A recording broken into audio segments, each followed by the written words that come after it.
Goeienaand! Good evening, fellow South Africans and citizens of the world. And wow, have we got a cracker for you tonight. Jaco, good to see you here, buddy. You're just like, you're like a rock. You're always here. Fantastic. I have such a wonderful team supporting me, and I have to give a huge shout out to Marlena, who almost works full time behind the scenes, bringing me links, information, and most importantly, people like Marius Barnard that we're going to be talking to tonight. Now, I'm hoping, I'm praying that all the leaders of the major groups, and I've been talking about this in the last couple of weeks, unity is strength.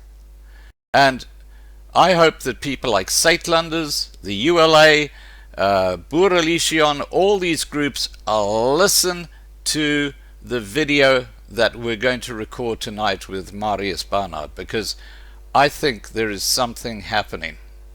I really do. I just get that feeling that this could be a pivotal moment in time in history. And you'll understand as this live stream goes on what I'm talking about.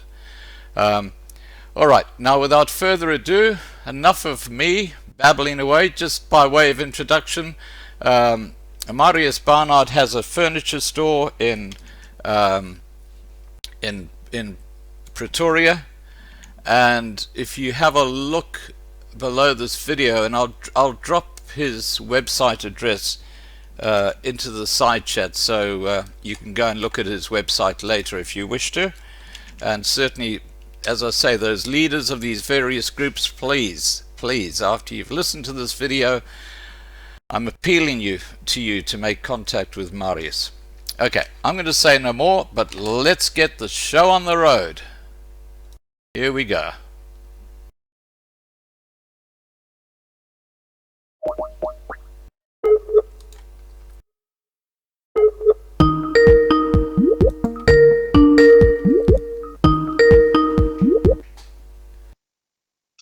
Hi Marius, how are you? All right, yeah. Excellent, mate. And yeah, this is going to be quite a show. We got so much to cover. Now, first of all, this is going to be what I call a real people live stream. We're going to be talking about your life, what's going to happen in the future, and we're going to be talking about a lot of interesting things that just seem to be gelling, and I just feel there's something happening in the air. But to start with, please tell us about your childhood and growing up in South Africa. Well, Scott, thank you for having me. I'm excited to share my short life story with the people and with you. If I think back, my earliest memory that I can remember about my people, the Boer nation, and I can't really call it politics, but I remember as a small little boy of about 6 years old, and that was about the time in South Africa when the TV came out. Right, but there was a year or two, yes, which my dad late night watched, and all of a sudden, I was playing with a toy or something, I can't remember, but all of a sudden my dad started crying. And as a small boy, you look up to your dad and he's crying, and the tears were rolling down his cheek, and I couldn't understand what's going on. So I said, Dad, what's wrong? Yeah. The TV program was about the women and the children that died in the concentration camps, and the horrendous ways which our nation has been treated in those concentration camps. And then during those years, my dad was an extremely wise man. He told me that my grandfather, who died before I was born, my father's father, he was apparently one of the last rebel Boers to get released from the jails in Kimberley, because he didn't want to sign the commitment towards the English. Wow. Yes. Now, as a boy, you hear these things, but only now, in the last couple of years, I realize how important those little seeds were that my dad those tears, Yeah. they are my tears. They're my dad's tears. They're my tears. They're my son's tears, and they are the tears of the people who's interested in a channel like yours tonight. Yeah. They are the tears of the women and children that still gets murdered on a daily basis and their families. A couple of weeks ago, I sat on the stoop here. We've got a place where I've got a very beautiful view, and I just burst out into tears. And my wife said, "What's wrong?" And I said, "I don't know. I can't explain it, but I'm so emotional about my people." Yeah. And many things happened in the last 2 years with me, Scott, in a personal level as well as a spiritual level, but things that happened that I can't explain. And it's an interesting story. But anyway, so I grew up normal Afrikaans family. Right. Went to school, and one of the first organizations that I joined was called Voortrekkers, which was a predominantly Afrikaans, almost like a cultural organization similar to the Boy Scouts. Right. And there I exceeded until the end of my high school year, where I got the distinction of what they called a presidentsverkenner. It's basically in English a president's scout, which was the highest degree that you could get in the organization. And only a few guys and girls managed to get that. So after that, during the same time in my high school years, I, except for all the naughty things that you do as a high school boy. Growing up kid, yeah. I was in various leader positions. I was class president or class captain from Standard 6 to Matric. And I also did a course at the Army base in Voortrekker, whereby I qualified as a sergeant major in the school cadets, because for those people that don't know, we still have school cadets. And remember, those were the years when we were still at war in Angola and Southwest Africa, now called Namibia, right, against the terrorists that were, trying to infiltrate South Africa. So the cadets were there to try and get the school pupils up to scratch with their up-and-coming army training, and to get them to drill and to shoot, and that was quite fun. So I was a sergeant major, one of only two in the high school. And I had many, young kids below me, and we did many nice things. So, hang on, can I just say, Marius, that I have to say that you have clearly tremendous leadership qualities. I mean, I can just see that. It just pours out of you. And I can understand why you got that position at school. And there's another thing I want to mention. I mean, there's so many coincidences that happen on this channel. Just yesterday, on a live stream, I was talking to Wynand du Toit, who was captured at Cabinda and was a prisoner of war during that Angolan conflict. Sorry, going back to you. Carry on. Yeah, look, obviously we all know the story about Wynand, a very interesting story. I might just add to this that my older brother, Christo, who has since passed away, unfortunately, but he was about 9 years older than I am, and he were also in various leadership positions. And during a big fight during the Angolan War, he got hurt very, very badly, right, and shot to pieces. He survived, but he got shot to pieces by a mortar in one of their positions. And that's also one of the reasons, Scott, why I probably am and who I am, is because I've got this fighting spirit in me, not in a bad way, but I'm not a pacifist. I'm a guy that joined. To give you an idea, we had this whole community watch thing called the CPF Community Police Forum in our whole area where we live. And for many, many years, for some reason, this whole thing was just stagnant. Nobody joined. Nobody wanted to join. There was no leadership. And I went to one of the meetings one night, and there were a couple of old people sitting there and saying, you must close your windows, and they break in through there. And I just listened to this, and I said, guys, what's the story here? Do you have any radio communication? Do you have this? Do you have that? Do you have a task force? If anything happens, that there's some trained guys that can go. And they said, no, we don't have that. So I'm very proud to say that within a couple of months, I took charge, and I just got everything ready. We had, within a couple of months, 150 people with two-way radios. We were doing patrols with Mark, and we worked together. We got together a very nice team of guys, probably about 8 guys that all had police and training. and we were called the A-Team. So we were to use with the police on special raids on drug houses and stuff like that. So I've always been in a position where I wanted to not out of my own free will, but get things done. Right. So yes, if they call that a leader, then I suppose I am one. But obviously, leaders don't look at themselves like that and try and boast about things. Sure. So, you've talked about your growing up period. Now, tell us how you got involved in your dad's business. What happened there? Okay, so then I went after school. I went to Army. Right. I was called up to a place called Ladysmith in Natal, and there they come and then they choose, or they select a number of the guys that's doing their basic training, which is about 3 months period, to come and take a certain number of them to the infantry school, which was based in Oudtshoorn. Now, the infantry school in Oudtshoorn is the place where all the leaders are bred. It's right.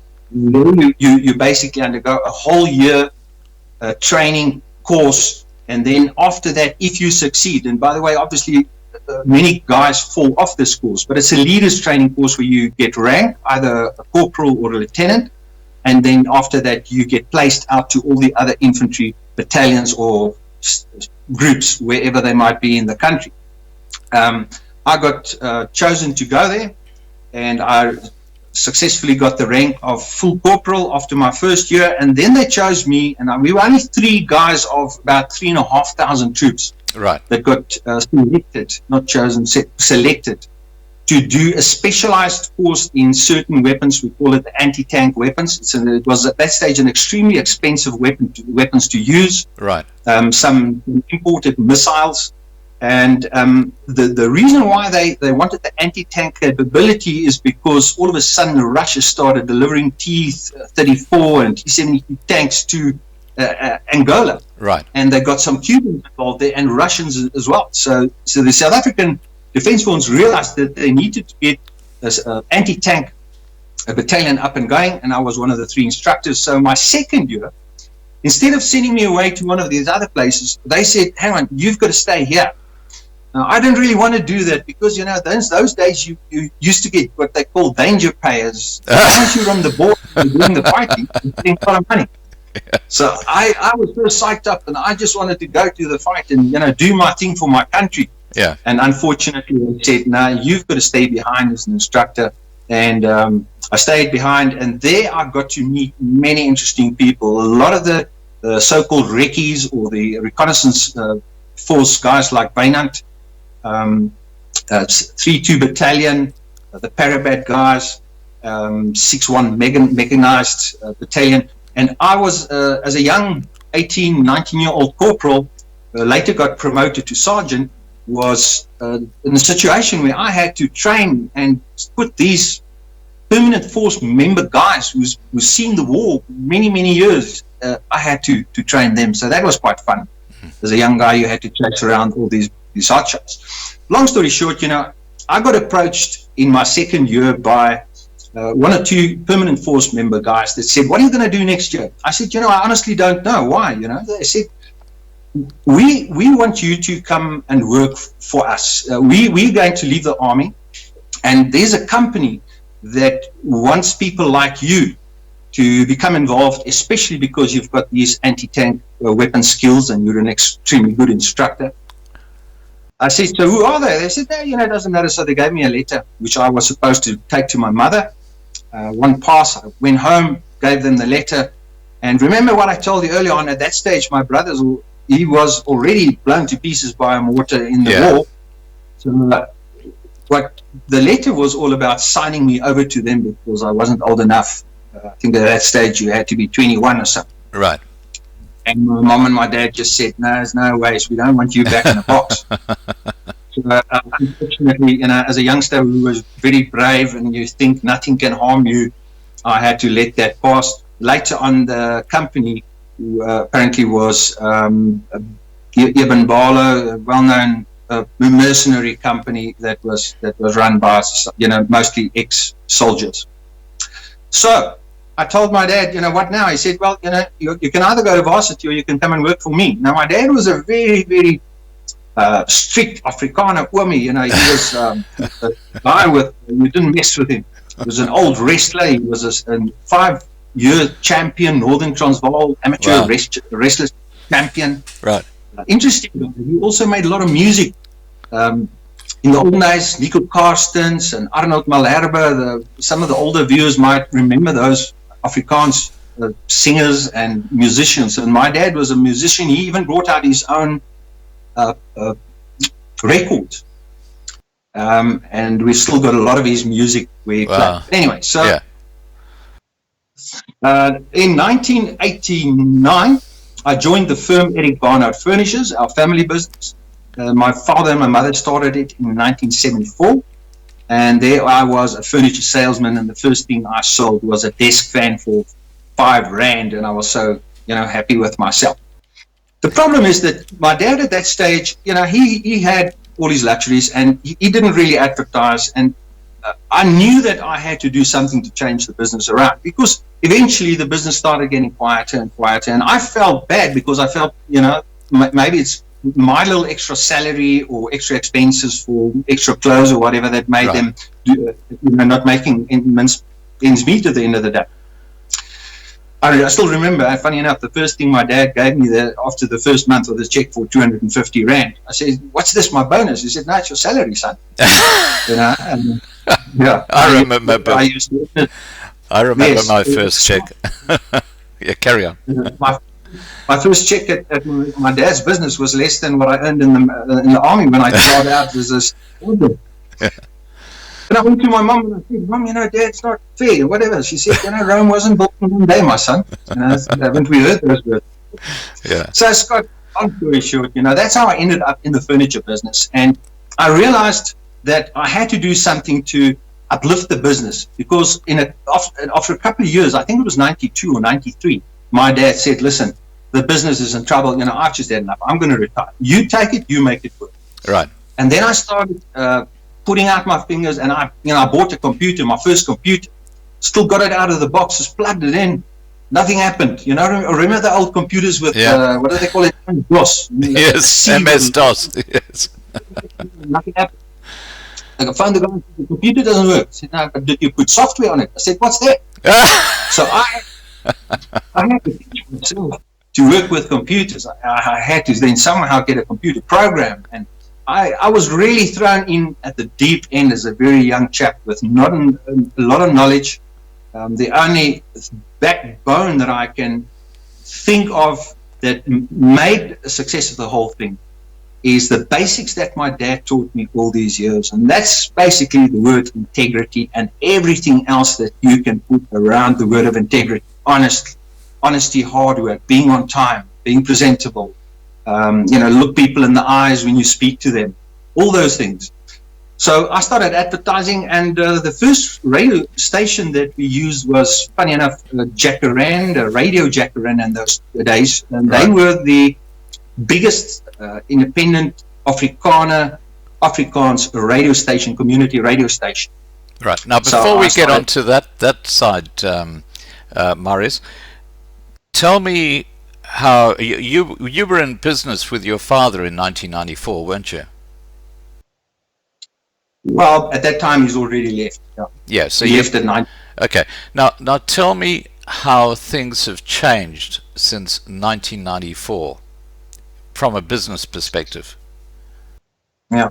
Look, first of all, we had a big overdraft, and it was just getting worse and worse. Right. So from 92, 93, 94, I really had to work hard, and I had to do a lot of marketing, which, thank God, was very successful. Yeah. And we got out of the problems, and we started making some money, and I started, doing specials. And I think it's the energy, the older people are, and I can see it with myself today, with the youngsters and my sons being in our business now. They get all these new ideas, and initially you think it might not work, but at the end of the day, you see that, it's a new generation. There are many new rules. Right. So I managed to get the business working again, and a profitable, good business. Right. As a matter of fact, they're doing so well that more or less 94, 95, we became the biggest seller of Sealy Posturepedic, very well-known brand internationally. Oh, yes. The biggest seller of beds in our country. Right. And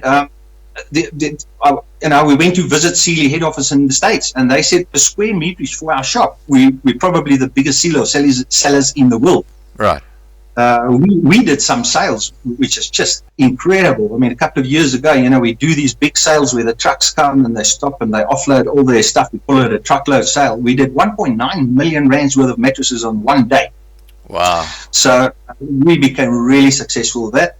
And also with brand names, I realized that I had to build our family business name with brand names like Lazy Boy, a good example. Right. I mean, it's almost like having a cafe on the corner, but you don't have Coca-Cola.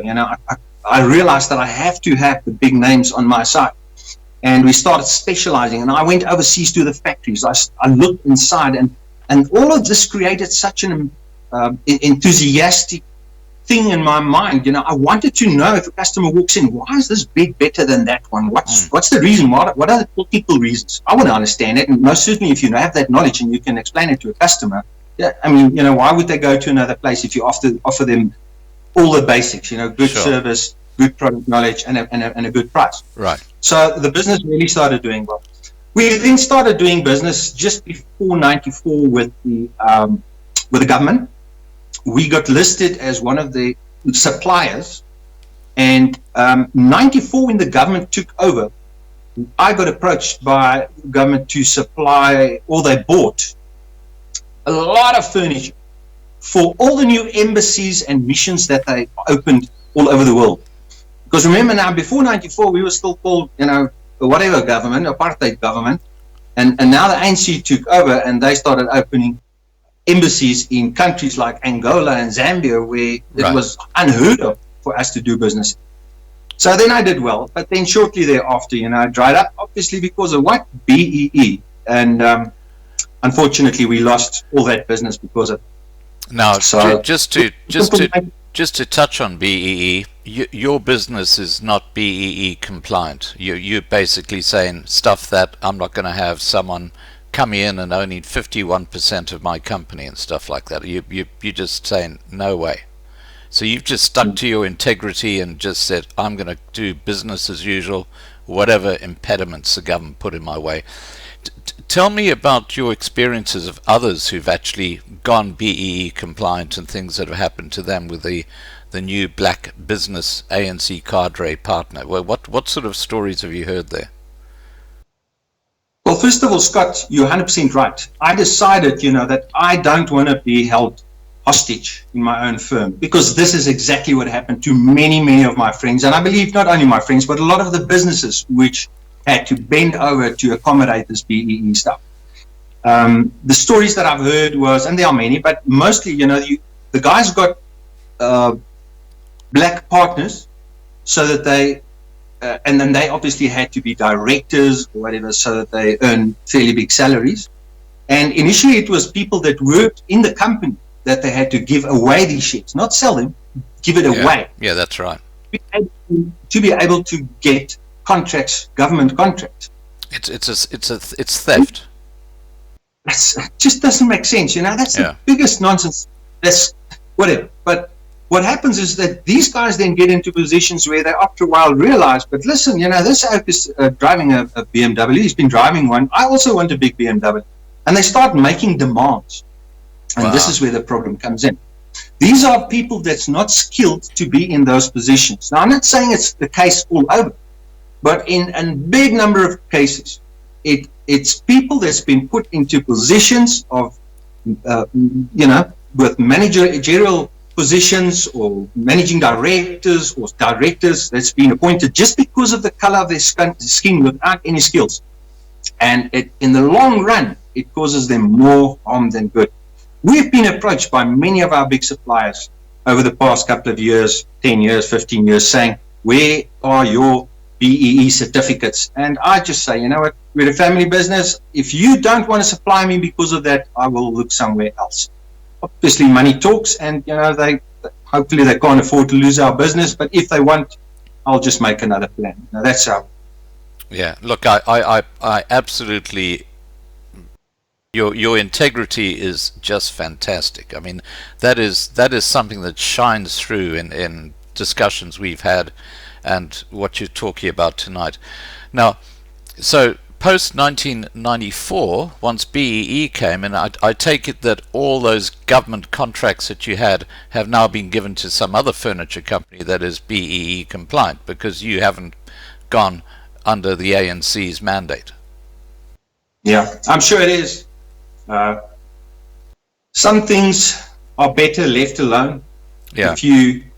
If you cry about it and you worry about it, I prefer to focus on what I do and to try and grow where I know that I'm strong. Right. What is it going to help at the end of the day if I try and write them letters or anything? They won't listen to it in any case. So I just had to make a plan, and I had to get business elsewhere, advertise better, be smarter. Right. Better service to my customers, give better prices, buy better. So it's still very, very difficult for a white-owned, non-BEE family business or other business in South Africa to do business and survive. It is extremely difficult. And let me tell you, Scott, that on a daily basis, I can see the people in our country, especially the white people, getting poorer and poorer and poorer because of this, because people get fired just because of BEE. A lot of skills are lost. And that's obviously, it's one of the reasons why the country is in such a bad position as it's in. It's because all the knowledge, they just get fired or given packages or whatever. But we lack knowledge and skilled persons, not based on the color of their skin. That's what we need. Well, people with. It's self-evident what's happening around the country in every single sector, from municipalities. The councils are a complete disgrace.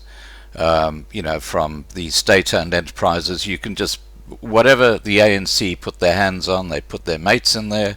They don't know what they're doing. You've just confirmed the situation when it comes to business, exactly the same story. Now, you have a very, very philanthropic side to you. Can you share we've got about 250 people watching right now. Can you share with people who are watching now and who are watching later, what do you do to try and reach out? You mentioned how the white people are being pushed into poverty because of BEE. What is your company doing to try and help people? First of all, I must tell you that, and we can maybe speak about this in the next 5 or 10 minutes, but there are very specific reasons why I stopped my radio advertisements on certain radio stations. Right. But what I'm doing at the moment is the money that I am saving from radio advertisements and also some printed papers, I am using that. If I've got money left over in my income statement at the end of the month, I will take that money and I will go and I will buy 20 mattresses or 10 mattresses or beds or whatever, and I will take them to places like Philadelphia Ark, or I've made numerous contributions to a company, or not a company, organization called Toekomsfonk, which is one of Steve Hofmeyer's, not his initiatives, but I know that he's a director there. There's a place in Krugersdorp which we've helped. There are a couple of places outside of Pretoria which we've gone to. We take food packages, clothes, dog food to these really, really poor white people. And it's something that I have never done in my life before. Right. To be quite honest, I used to go to the church and put 100 Rand or 200 Rand in the little bucket that came past you, and I thought I did my bit. But during the last 2.5 years, Scott, many things changed in my life. Some things happened that made me realize that life's not all about making money and being blasé and wearing a nice watch and driving a nice car. I think the fact that when my brother died, I was standing at the coffin before they got taken away, And then that was one of the major turning points in my life as well. Because when the hearse drove away, I said, what happened to him when he passed? Did he see the light? Did he experience things? Did he see Jesus or Yeshua or whatever? I was so uncertain in myself that those things made me change my mind. And I realized that if I give to people without expecting anything back, things started happening.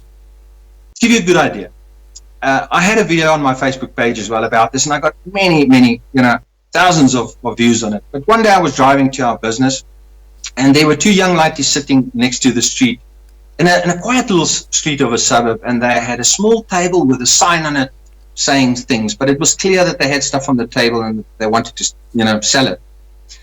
Now, the reason why I went to the business is because I had work to do at home, but I can log in, obviously, with the technology into the business's systems, and I saw that it was extremely quiet. At that stage, it was almost midday, and we didn't even have one transaction. So I wanted to go and see and speak to the guys and see what's going on. So as I drove past these two little young boys, which caught my eye, about 50 meters further, out of the blue, I just stopped. And I reversed my bakkie, stopped next to them, and got out of the car, and I could see that their eyes were quite big. They were wondering, what's this guy now going to do? I don't think that they had any customers up until that stage. So I walked up to them and said, "Boys, morning." He says, "Yes, sir." So what are you guys selling? They said, "We're selling popcorn and we're selling cookies and some candy, chocolates. How much you charge for it?" So they said, "No, sir, this is 5 rand and this is 2 rand." And I took out a 200 rand bill and I gave it to them. And they said, "What do you want, sir?" I said, "You know what? I'm not going to take anything, but spend the money wise." And I left, and they couldn't believe it. Their eyes were like looking at me, and they just couldn't believe it. I got in my car, and that satisfied feeling that I felt in my heart. Yeah. Drove away, got to the business, went home. That night, we almost had a record turnover day in the business in all the years. The joy you've given. Man, that makes you feel so good. If that doesn't say something about the power of being able to give to people and not expect anything back. And this is why at the moment also on Facebook, I am trying to advertise and market our business, but 90% of what I do on Facebook is not about chairs and beds. It's about giving stuff away. On a monthly basis, I make stupid videos and I tell people stuff, and then I say, "Listen, one of you guys that's going to comment on this, I will choose one of you and I will give you a present free of charge." And I even pay for the delivery, even if it's 700, 800 or 1,000 kilometers away. I pay for the transport, and I deliver not 100 or 200 rands worth of product. I deliver quality reclining chair or a queen size proper bed or something. I had a guy that I gave a bed to 2 months ago. It's an elderly gentleman that lives in a town, and when I got hold of him and I told him, "Listen, I want to give you the bed," he couldn't speak. He was in tears, and he contacted me later on, and he said their whole household was full of tears. They said they've been praying for a new bed because the guy lost his arm, and he was very sick, and they've been praying for a new bed because they couldn't sleep on his old bed for years. They said, "I'm still just in tears." Right. So in many of the cases, Scott, when I do things like that, I just say a little prayer beforehand. I say, "God, please, I'm just your little spanner in the toolbox. You make it go to whoever the person is that must get it." Right. And it's been fun, and it's been really good to the people, and it really warms my heart to be able to do that. Now, I want to change the direction of this conversation a bit, and we'll get to Jacaranda FM in a moment. But before we do, I just want to tell you the coincidences that are happening. And I don't think they're coincidence. I think that something is actually guiding us along this line. Now, just a few weeks ago, and all my subscribers will know this, I started putting down into my Loving Life 2020 channel, I've got a playlist of the previous videos, the story of Sina van Rensburg. And this was about a month ago. Now, for the last couple of weeks, I've been saying to these big groups like Saitlanders, ULA, places like that, that, hey guys, you've got to start working together. And I use that example of the half-cent piece with Jan van Riebeck on the back, with the words Eendracht maakt macht. Unity is strength around it. And of course, they're just fracturing. They just can't work together. And they really need someone to actually make that happen. Now, it's interesting. I'm talking about Sina van Rensburg because in his visions, he talks about a man with a grey beard who actually unifies the people. Now, guess what? Yeah. You've got a grey beard, and I think there's a huge significance in that. Now, the other thing is that Sina van Rensburg, a lot of his visions, he walked up to the top of this copy and he just sat there with his Bible and things came to him. Now, tell me about that dream you had all those years ago that has been the most significant thing in your life. Yeah. You know, this must have been 2009, 26 November 2009. And I told you before, it was my birthday on the 26th of November, and that's the reason why I remember it so well. Right. I had a, and I'm not one that normally gets dreams that I can remember. I'm just a normal guy, and I don't see things or whatever. But this was, I still believe, not a dream. I still believe it was a vision because of the clarity, because of the emotions. This dream was about me being extremely, extremely upset about my people, the Boer nation. Now, let me just tell you that I'm upset about other things in life, especially things in our country and things not going well. But I have a love for my people, which is the Boer nation as well. And the reason why I was so upset is because of all the unrighteousness and the unfairness and the unfair way in which we've been treated, the murder, the rape. And it just felt as if I was in a hole and I couldn't get out of this hole. It seemed as if there was no escape. It was an extremely dark place. The extreme depression was on my shoulders. And the next moment, I found myself to be on a little hill next to a tarmac road. There was a small fence, and I had to climb over the fence. And there was some rock formations, some flat rock formations, which I had to climb up and up still. As I climbed up, I wanted to turn around, and something said, "You're not high enough. You must go higher." And I still had to climb up higher. And I remember clearly it was definitely in the summer because I still had shorts and a t-shirt and tackies on. I had green tackies on. And I remember trying to put my one foot up this next step of these flat rock formations, and as I battled to get up. And as I got up there, I just immediately saw this big white light, and I started feeling, as I turned around to look down, I started feeling the most extreme relief that I've ever had in my life, the feeling of relief. And I heard this voice, and it says, "You are free. The Boer people are free. You have suffered enough. You are free." And as I looked down, now this is on the northern side of Pretoria. There's a road called Voortrekker Street, which goes over the hill, down the hill towards the Vonneboom airport. So a lot of South Africans, especially Pretorians, will know this. Right. As I looked down Voortrekker Street, I saw a huge crowd of people coming up Voortrekker Road, moving up the hill. And there were families holding picnic baskets. There were two young guys waving flags in front, walking in a bit of a formation. But behind them, just all these people came walking up, also dressed in summer clothes. It was in the summertime. And as they came walking, they looked up and they saw me standing on the hill. And they said, "Look, there's Marius Barnard. There's Marius Barnard." And as all of them started looking towards me, to their right, and I had this extreme feeling of I can only describe it as proudness, but also a feeling of I did something for them to be able to look up to me. Appreciation.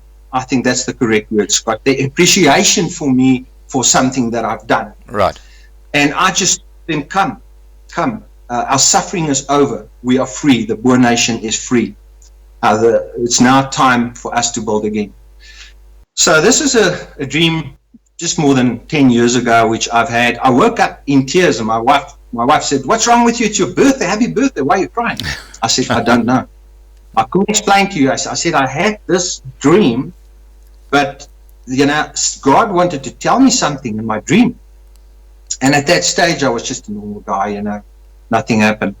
And the funniest thing is, 10 years later, it's as if some of these things are falling into place. Yeah. Now, this I told you was the 26th of November in 2009. And I got a phone call from a lady that phoned me 10th. Now, this must have been about the 13th or the 14th of December of the same year. Right. And she said, "Yes, I need to speak to you urgent." I said, "What's it about?" She says, "I can't speak over the phone. I must speak to you urgent." It was a family friend, a dear old family friend. She's unfortunately passed away. I don't know. So, I was wondering what it's all about. So we met in the lodge, and we had a coffee or two. And she said, "Now listen to this." She said, "God woke her up during the night, and He spoke to her and gave her a message that she must give to me." I thought she was crazy, to be honest with you, Scott.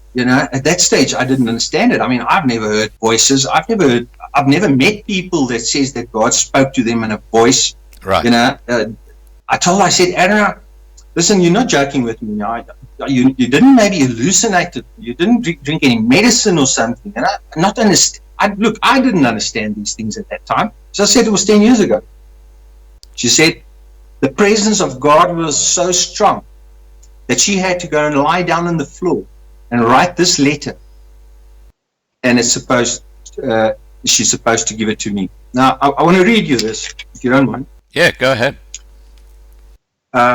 It says, she wrote it in English. "My beloved warrior, I have called you to protect my godly families, my sons and my daughters. I have built into you a natural ability to know how to protect. You understand the order and the protection layers of my territory. I am bringing my families into a place of rest. It is my place. I am bringing the nation to a place of rest. You are the one that I have positioned through the years to understand how important my family is to me. The head of my families is Jesus, my son. Always look to Him for guidance and advice. He understands my love for all, and He understands to cover all and to guard all.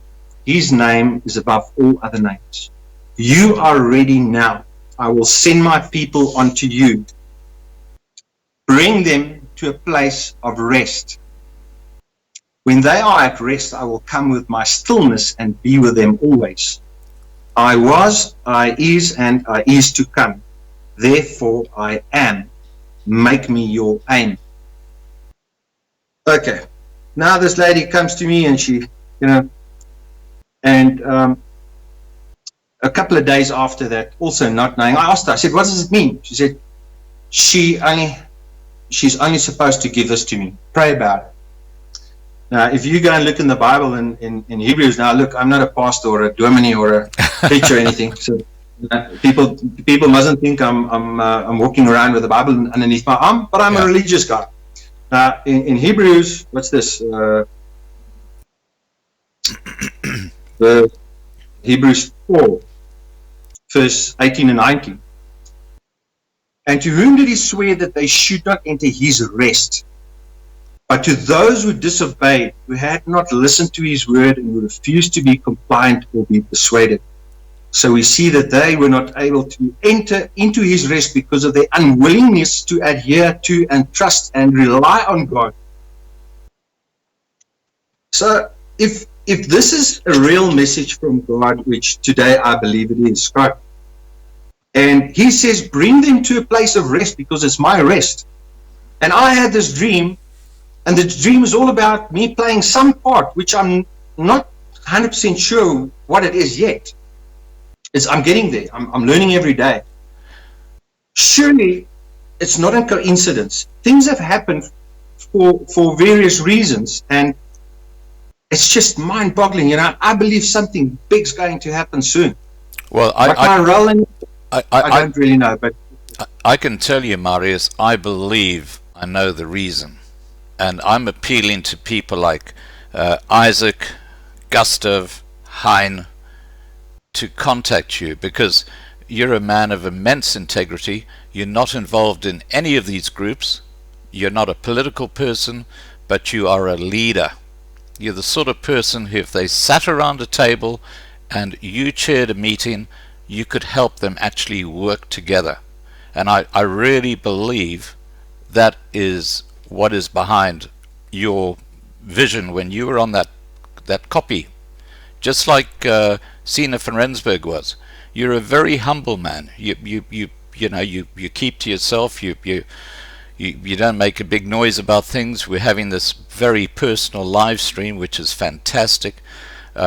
You're not a political animal. You don't want to be someone who's going to take over an organization. All you want to do is facilitate the unity of your people. I mean, that's what I see in you. Am I right or wrong? Scott, you're 100% right.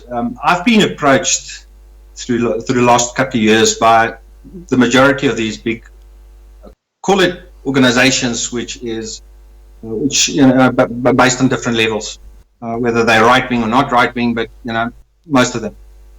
And they wanted me to join, and I just felt the biggest reason why I didn't want to get involved with them is because of all the infighting between these groups. Right.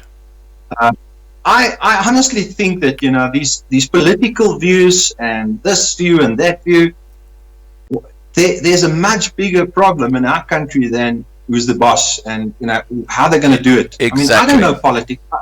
I know about politics, or I know what's going on, but I'm not a political person. Yeah. I'm just a normal guy. Yeah. And I hate fighting. Even on our Facebook group, there's 100,000 people on our Facebook group now within 2 years from nothing. And there's just people that takes each other on and fight about stupid things. Because lately on any group, you can say one thing and just use the word incorrectly, and then you will have 4 other guys on your back, and then it's just one big disaster. So I hate it. And if this is one of the things that I have to do that God wants me to do, I will do it. I will do it. Time will tell. Yeah. Now look, I would appeal to those people who are watching right now who might be involved in these groups, or people who watch this video later, please to contact your leaders and get them to please speak to Marius, and let's see if we can get something happening here. Because it's what I keep on saying, unity is strength. It's not about me, it's about the nation of the people who are facing a huge crisis, and if they can't work together, it's not going to be good. What are your views on that, Marius? I fully agree. In the past they used to say, like, let's take the Boerelegioen, Isaac van Zyl, for instance. Yeah. He stood up, and I mean, I've got a great lot of respect for Isaac, and we've been in contact as well. But then you get the people that say, no, you must only pray, because if you only pray, God will protect us. And then you get the other people that says, no, but listen, God didn't tell David, sit behind the bush, I will go and kill Goliath. You must do something. Yeah. So both people are right, but why fight about it? Yeah. You know what I find? You know what I think is quite extraordinary, and it's I guess people are so close to the bush they can't see the trees.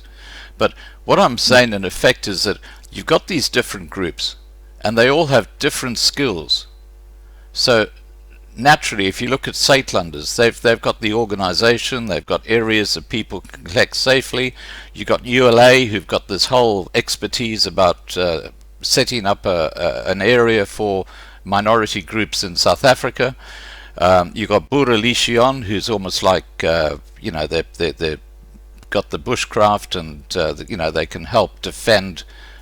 So they've all got different roles. They're not the same. They're not sort of copycats of the same thing. They've got different roles that, if they could be working together, could be hugely significant.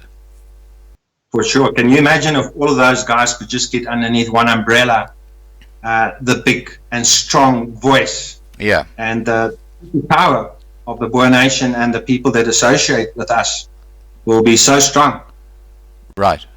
Yeah. Well, look, I'm hoping that as I said, people like Isaac and Gustav and Hein and others, Dexter, they listen to this video, and if nothing else, they just give you a call and have a chat.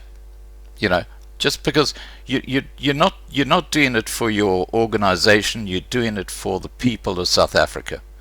And as I told you before, 90% of what I do on Facebook, or what I do on a daily basis, it's got nothing to do with mattresses. I merely use that as a platform because we have a established name in the furniture industry since 1974, and we've been advertising on radio forever in the past. So people know our name, and they know that we're a family business, and we've got a name that you can rely on. I gave a lot of thought in the past of whether I should maybe do it on my own, like you've done, separate. But I've asked a lot of people what they think, and they said, no. You are Eric Barnard Furnishers. Marius, you run it. We used to you doing it there. So in the meantime, I just do what I do. Okay, but just on this particular point, what you're saying to the leaders is that if they want you to, you would be happy to facilitate some kind of a round table meeting where they could sit down, let all the crap come out, and just get them to start realizing that they actually have a huge amount of synergy, and working positively on that, so that they can actually start working together. And you're happy to play that facilitation role. If you nominate me, then I will say yes. I think I did that before the video started. Actually, under the live stream, I've actually said in the comments that I think you have a huge historical role in the future. And that vision you had, where you're on the copy and you're looking down, and all those people are. It's like, the role that you play in actually drawing the people together, stopping this fracturing that's going on, which is critical right now in South Africa. Now, you talked about Jacaranda FM. Tell us that story. What happened there? You used to advertise there every month, and certain things happened. So tell us what happened. For me, since '93, I've advertised on Jacaranda 94.2. They were called Radio Jacaranda in those days. They changed their name a bit. Up until about 2.5 years ago, Scott, I spent almost 220 to 250,000 rand per month on radio advertising. Now, that was on about 4 or 5 different radio stations, but the money that I spent on Radio Jacaranda was about 120 to 150,000 rand a month, because it was an expensive station to advertise with, because they had the most listeners. They said at that stage almost 2 million, which you can't really determine the exact number of people. But I was in my car one day, and one of the presenters spoke in a very derogatory, in a bad way, about the God that I serve. Yes. Almost made a mockery out of it, and I really didn't like it. I've got to tell you, Marius, that I actually looked up that incident, and you can still find it on the internet, with all these articles saying that you're a racist and and it was a black female presenter who made those remarks. I've forgotten what her name is, but she was saying, what is it? It was the reporting was so biased, it was ridiculous. Sorry, back to you. No. Anyway, so the three things happened. This was, October, before October, or almost August 2017. Yeah. The presenter with the name of Tumi Morake, a black lady, mentioned live on air that the whites in South Africa has never apologized enough for the wrongdoings of apartheid. Now, let me tell you that whatever happened in the apartheid years, I didn't have anything to do with that. I wasn't one of the ministers of the country. I didn't have meetings or whatever. So even in my generation, and most certainly in the new generation, people feel that they didn't take part in it. They can't be blamed. And how long must we still take the blame for things that we didn't cause or we didn't have anything to do with? So she said, we still need to apologize even more. We haven't apologized enough. And I felt, this is totally unfair. You playing some racist cards against the white people as a presenter, which is a predominantly white Afrikaans station. Right. And that was one of the things that was just a dagger in my heart. So I was busy on my farm because I'm also a farmer, as you know. We farm with game. I was busy on my farm and over a weekend, and I drove home a Sunday afternoon, midday almost, and playing music in my car. I was alone in the car, and all of a sudden I just had this urge, there was something bothering me, and I didn't really know what it was. So I switched off the radio, and I just started talking to God. I said, and people must understand, with these letters and these dreams, they mustn't think I'm one of these crazy guys that just uses religion all the time. I'm just a normal standard guy, believe me. But for some reason that day, I just started talking to God. And I said, God, thank you so much for the good life that you've given me. I said, but there's something empty inside of my heart. I don't know what it is. I can feel that you want to use me for something, but I'm not sure what it is. What is my aim? What must my goals be to please you? I'm not sure what the reason for me is being here at the moment. I don't understand my life. And please, if you want to show me something, or if you make something happen in my life so that I feel I've got something to work for again, some goal or something important, make something happen. That went on for about half an hour, and I remember still even getting emotional in the back. Luckily nobody saw me. But drove home, got home. That night, 7 o'clock, a friend of mine phoned me and he said, did you see what's going on Facebook? You're in big trouble. I said, listen, I don't even have Facebook. I have it, but I'm not using it. What's wrong? He said, you'd better go and look. You're in big trouble. So he sent me a link, opened it up. And there was a Facebook page that had opened up, which was called Boycott Jacaranda 94.2, which already had about 45,000 members within a couple of days. Wow. People that were quite annoyed with the situation which Jacaranda allowed some of their presenters. So, and as I opened this post, there was a big post saying, these are the guys that we have to boycott that advertise on this radio station. And amongst, all the big names like the banks and everybody, they're big and bold letters, it says Eric Barnard Furnishings. Now, let me remind the people at that stage, 2.5, 3 years ago, there must have been between 20 and 30 different furniture stores. I'm not going to bother to with all the names, but the people will know. Big furniture companies that advertised on the same station. But they didn't mention all those names, they only mentioned my names. And I think that's a bit unfair because of all these furniture stores, I'm the biggest boy of them all, the Afrikaner Oak. Why do you want to jeopardize my business? That was extremely upsetting, seeing my name. I went out to the post and I just went outside and I had a cup of coffee and I closed the door, just being all on my own, and I started thinking, and I thought, you know what? I said, this thing that's just happened with some of their presenters, another presenter which had this mockery about God, the fact that I'm spending 150,000 Rand every month sponsoring these guys that they're allowed to say these things, and also the fact, Scott, that I'm spending more and more and more money with them every month, but I'm not getting the return. Right. Which I didn't understand. Now in the past, if you spend more money, you get more people. Right. All of a sudden, it just dried up. So I responded on that post, and I commented there, and I said, I'm Marius Barnard. I'm the managing director of this company, of Eric Barnard Furnishers, and I have taken a decision based on integrity and based upon my own will, but to stand up for my people and for righteousness. And I believe that they are wrong, and I will cancel my advertising campaign with them as from tomorrow for the 3 reasons which I've mentioned to you. One being mockery being made out of my God. Second being the turn around, or the racism against the white people.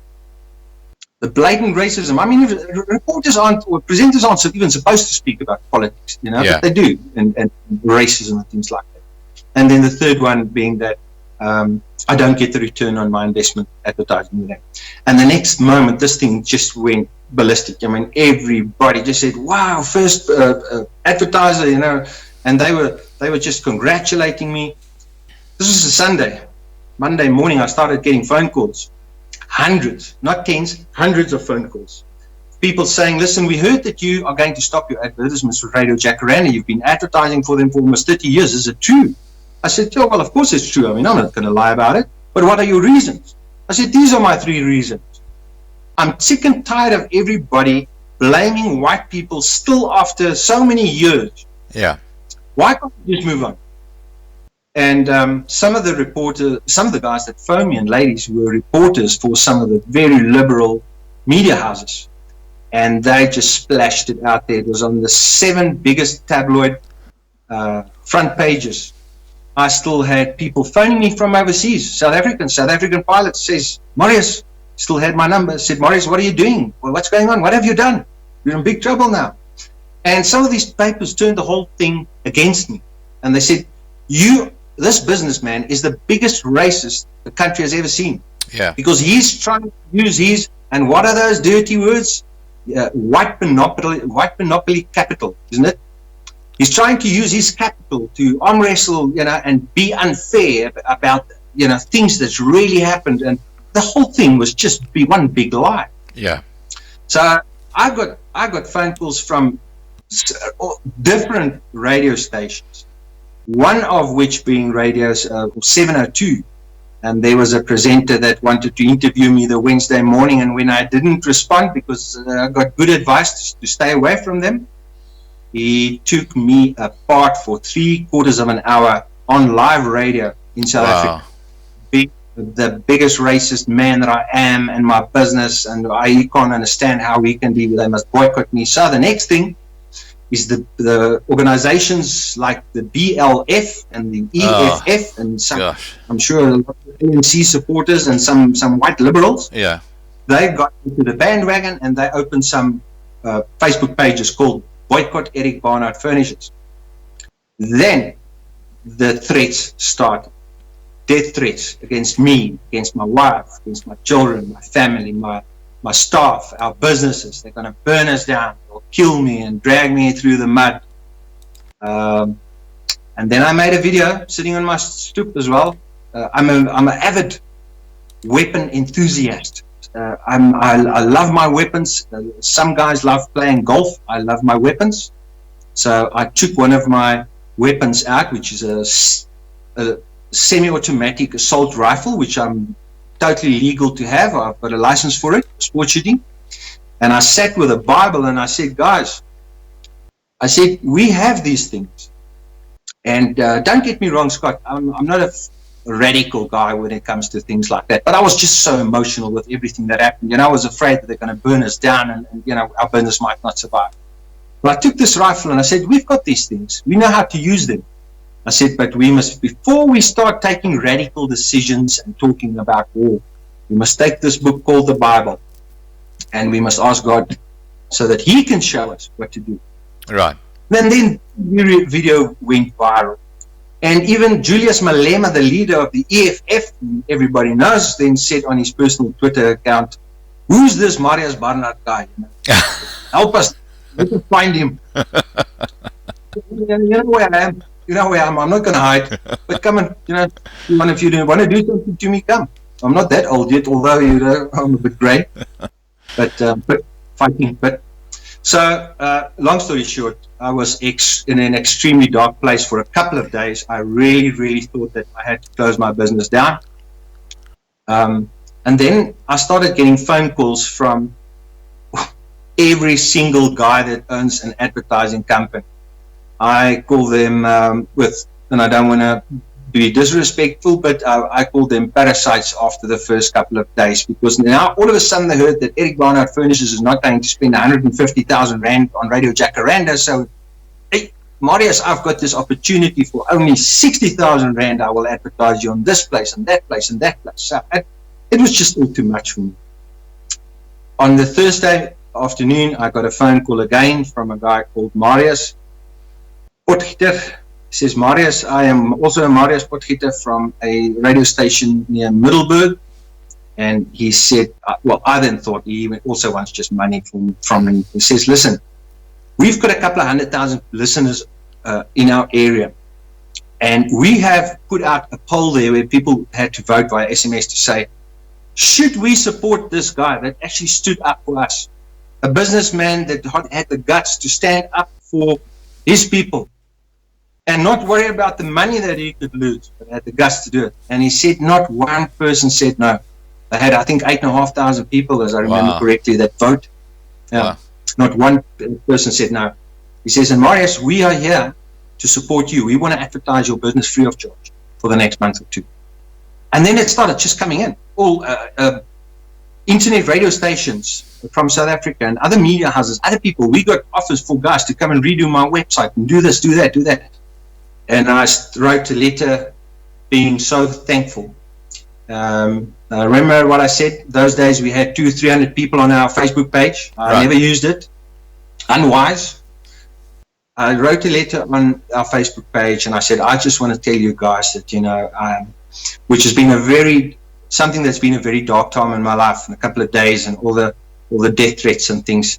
And all of a sudden I started feeling as if, if there's a hand on my shoulder, and I feel another hand on my shoulder, and the people started phoning us saying, we will support you. Doesn't matter where we are. We will drive 400 kilometers. We will support you. Right. I wrote a letter. I said, I can feel the love. I can feel the protection of these guys. I mean, I had security firms put up extra cameras in front of our shops, free of charge, putting extra staff there to help us for the day that they had their big march towards our businesses to protect us, which never happened, by the way. It just disappeared. It never happened. Right. So, yes, and I sent out that letter. I said, all of a sudden, I can feel the love and the protection. If it's not for you guys, I wouldn't have been standing up today. And the layers of protection around me. And that letter just went ballistic all over Facebook. And then our business, which was doing all right at that stage, it just turned around and it's doing so well because of this.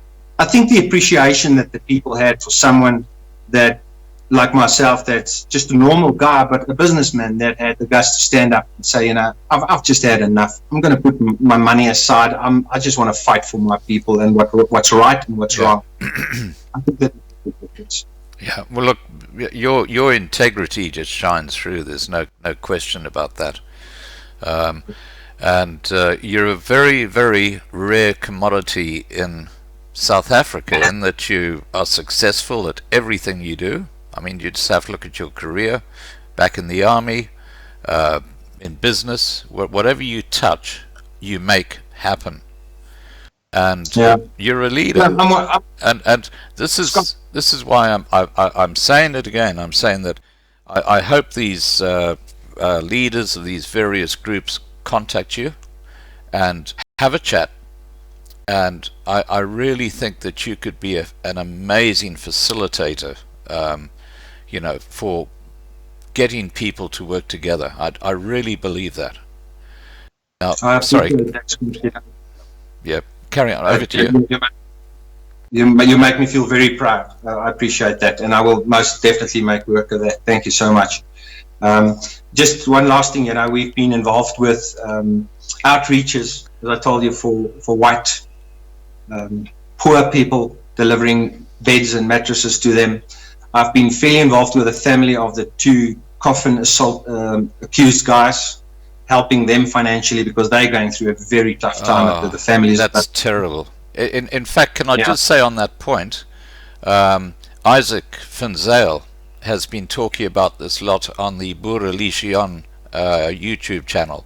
And on the 20th of March in Pretoria, I think it's at 11 a.m. Some people say it's 10 a.m. It's either 10 a.m. or 11 a.m. They're calling for people to protest outside the Department of Correctional Services in Pretoria.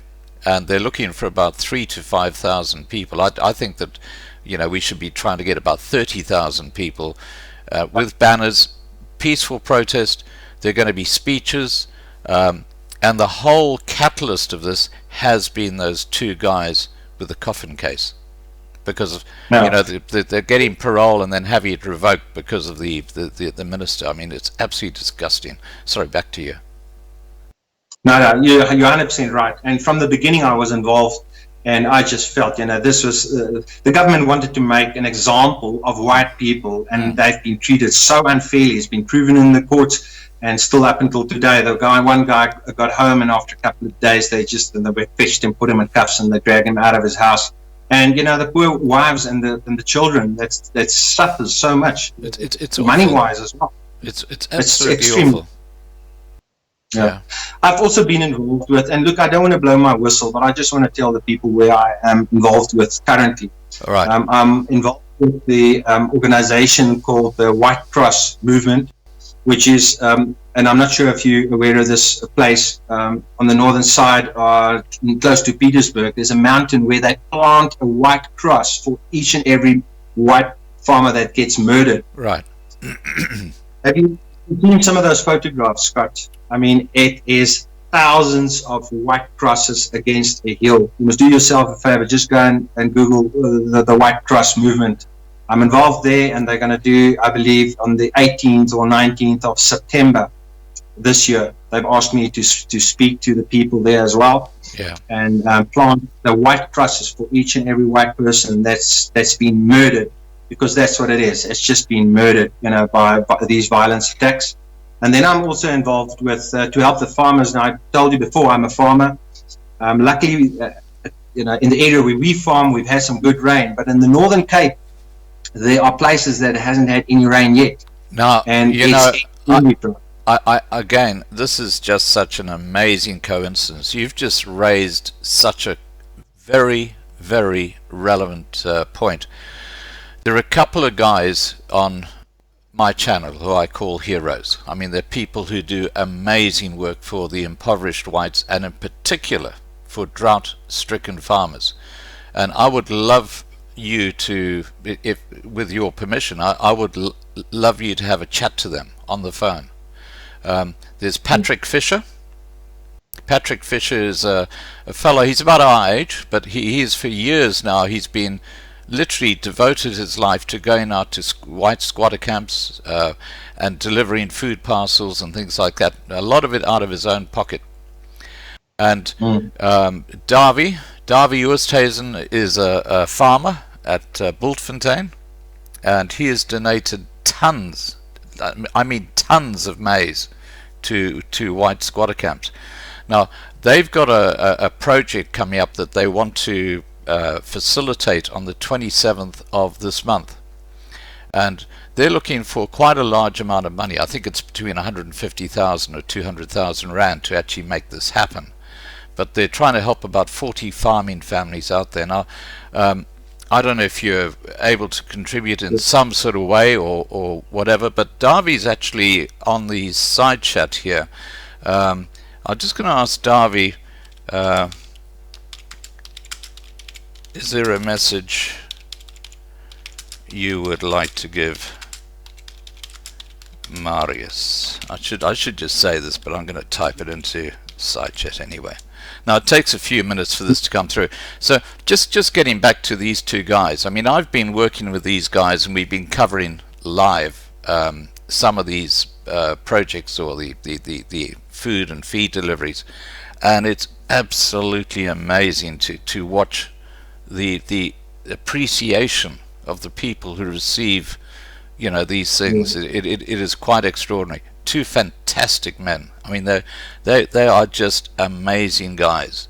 I said Darby. I spelled Darby's name wrong. Hang on. You're talking about coincidences. Yeah. I met the guy. His name is Chris van Biljon, and he started Boere Droogtehulp SA in BC. Now, this outreach that you're talking about, I'm going with. I'm taking my bakkie with a trailer. My wife and myself are going, and there's going to be about 60 and even more than 60 truckloads full of food and feed for the animals. We're leaving Rustenburg on the 26th of March. Which area? Sorry? Which area are you going to? It's going to the Northern Cape, to Kennard. Okay. Kennard is a small little town in the Northern Cape where there's just no grass even left. Right. So this is the biggest outreach that's ever been done in South Africa. This coming end of March. Fantastic. And from my company, Eric Barnard Furnishes, I took an initiative and I went out on Facebook and I said, look, guys, if you want to get a bed free of charge, just listen to what I have to say, because I have to put a little carrot in front of people's noses sometimes, and use my white monopoly capital. I said we want to get some money together. So I'm very, very happy to say that on a previous project we raised about 50,000 rand. Wow! And I'm very hopeful that the people will open their hearts and their purses and contribute towards this, because the diesel alone. Yeah, that's a big cost. Listen to this. Almost R1 million. Wow, that's incredible. Diesels and some of the expenses. There must be trucks going with extra tires for these lorries. There must be medical guys going with. Now you can imagine a convoy with interlinks, almost 60 to 70 interlinks with. I think that we're going to be about 40 to 50 bakkies with trailers traveling in this big convoy. Wow. Almost 1,000 kilometers to go and assist these farmers. So I am so excited to be part of this, and we're having a fundraising thing at the moment at Eric Barnard Furnishes, which we are going to, from our side, my wife and myself are going to sort out a lot of big bags of dog food for those farmers, because we believe the majority of them has got dogs. And then the rest obviously will be paid towards the diesel account for the whole outreach. So I'm very excited about it. Fantastic. Look, I hope you'll take some video footage and send it to me.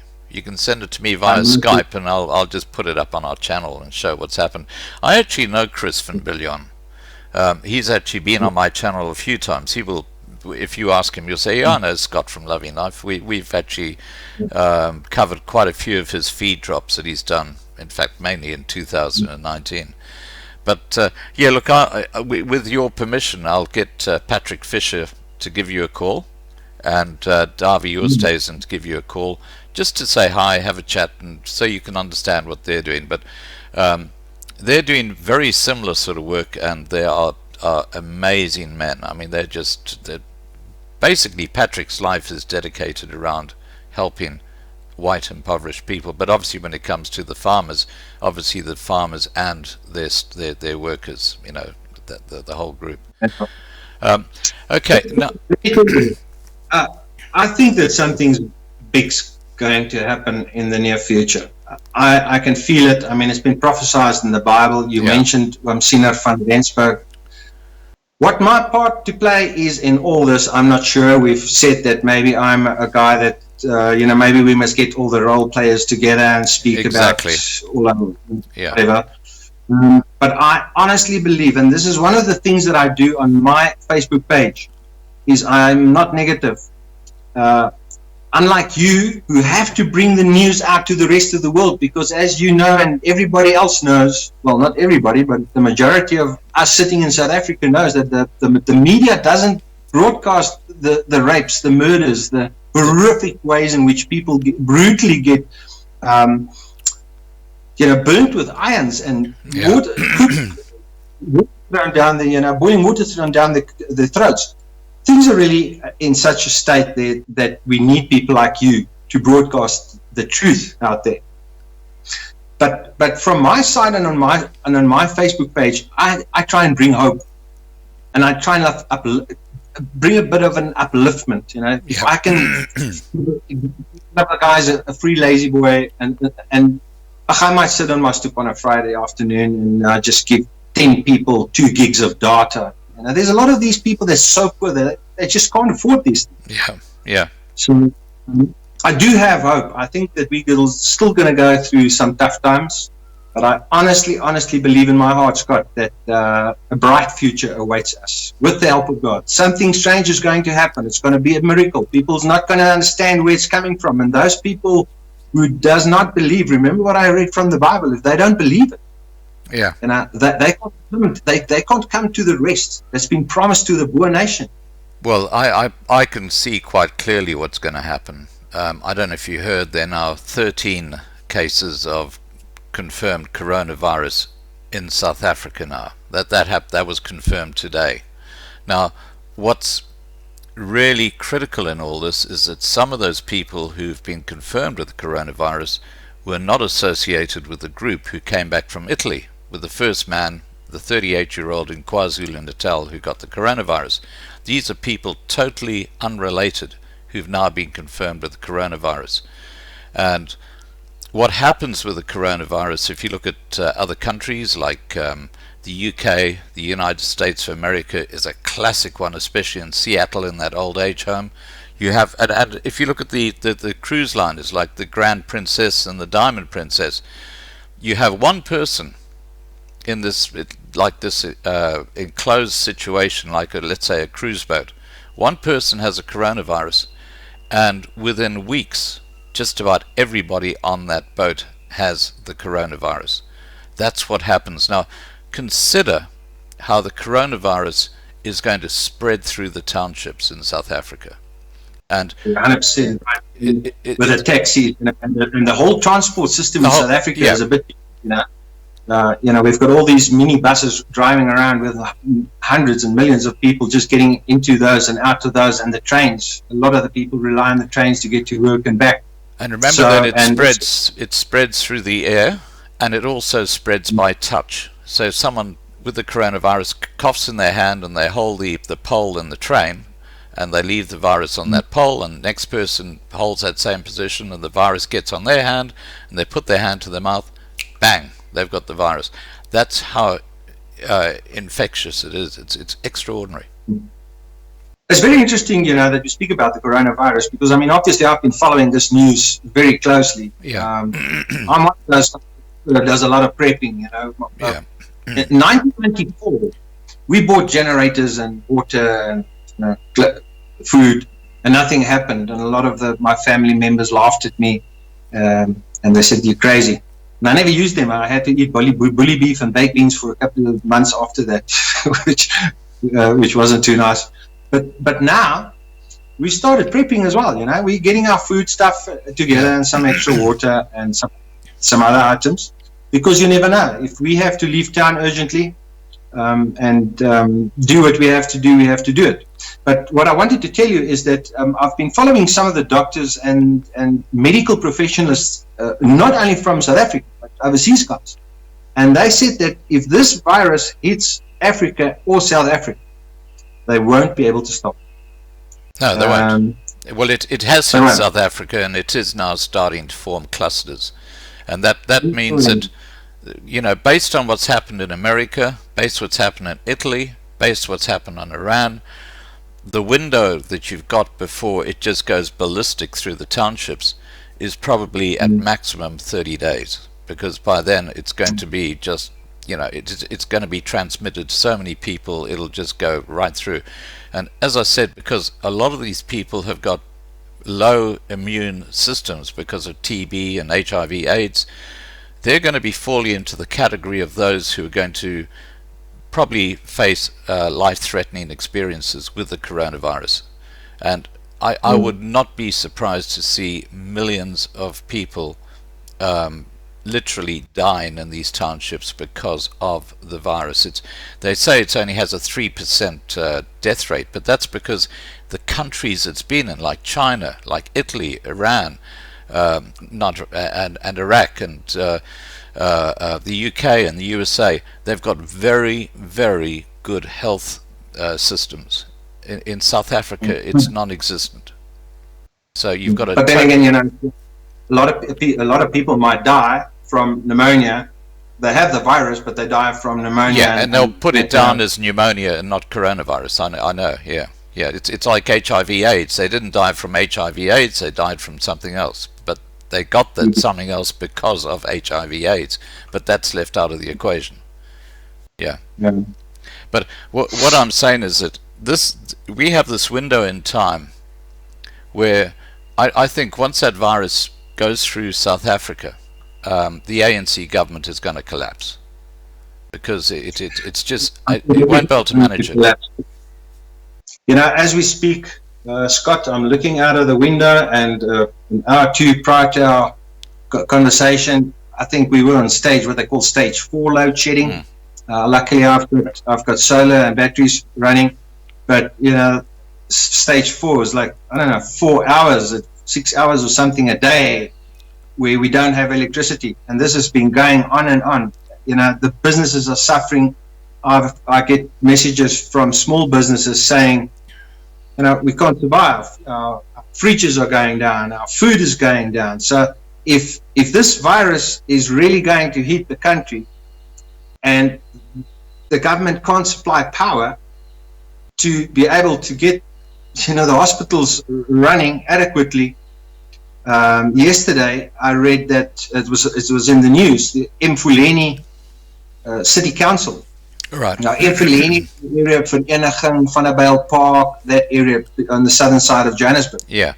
Eskom got a court order, and they showed the pictures on the news where they went and they fetched their vehicles and they fetched their fridges. Yes, I saw that. Yeah. Now, can you imagine if and I mean, most of the city councils are in so much trouble because there's just so much corruption going on. All these guys who are driving big, nice cars and big houses, and we all know it's not money that was, earned properly. I mean, we're sitting in such a deep hole in South Africa with all the corruption going on. If only we can stop the corruption, but we won't be able to. I mean, it's just too far down the drain for that. So you're 100% right. If that coronavirus is really going to hit our country, with our weak economy, with our weak power situation at the moment, there's going to be big trouble. And there's a double whammy here, because Moody's in the next few days, I believe, is going to move the rand to junk. And once that happens, there's going to be a huge outflow of money from South Africa, because these investment houses who are investing in the rand, by law, once it's moved to junk by the 3 rating agencies, which is Standard and Poor's, Moody's, and I've forgotten what the third one is, but there are 3 of them. Once they all put it down to junk, they are not by law allowed to have their money invested in that currency. So there's going to be a huge outflow of investment from South Africa, and that's going to have a huge impact on the economy. And I think when you mentioned about electricity with stage 4, if that goes down, consider the fact that something like 10 million people depend on SASSA. Now you can't use that card if there's no electricity. So and if the rand goes to, when the rand goes to junk, they're probably going to have to stop paying those SASSA payments, because these banks will be saying, stop doing this, stop doing that, and the government will have to comply, or they'll go the same way as the Zim dollar. That's what will happen. Let me tell you this, that I know this. I know that these things must happen. The Bible predicted it. Yeah. I feel that these things must happen for it to get better. These bad conditions cannot go on forever and ever and ever.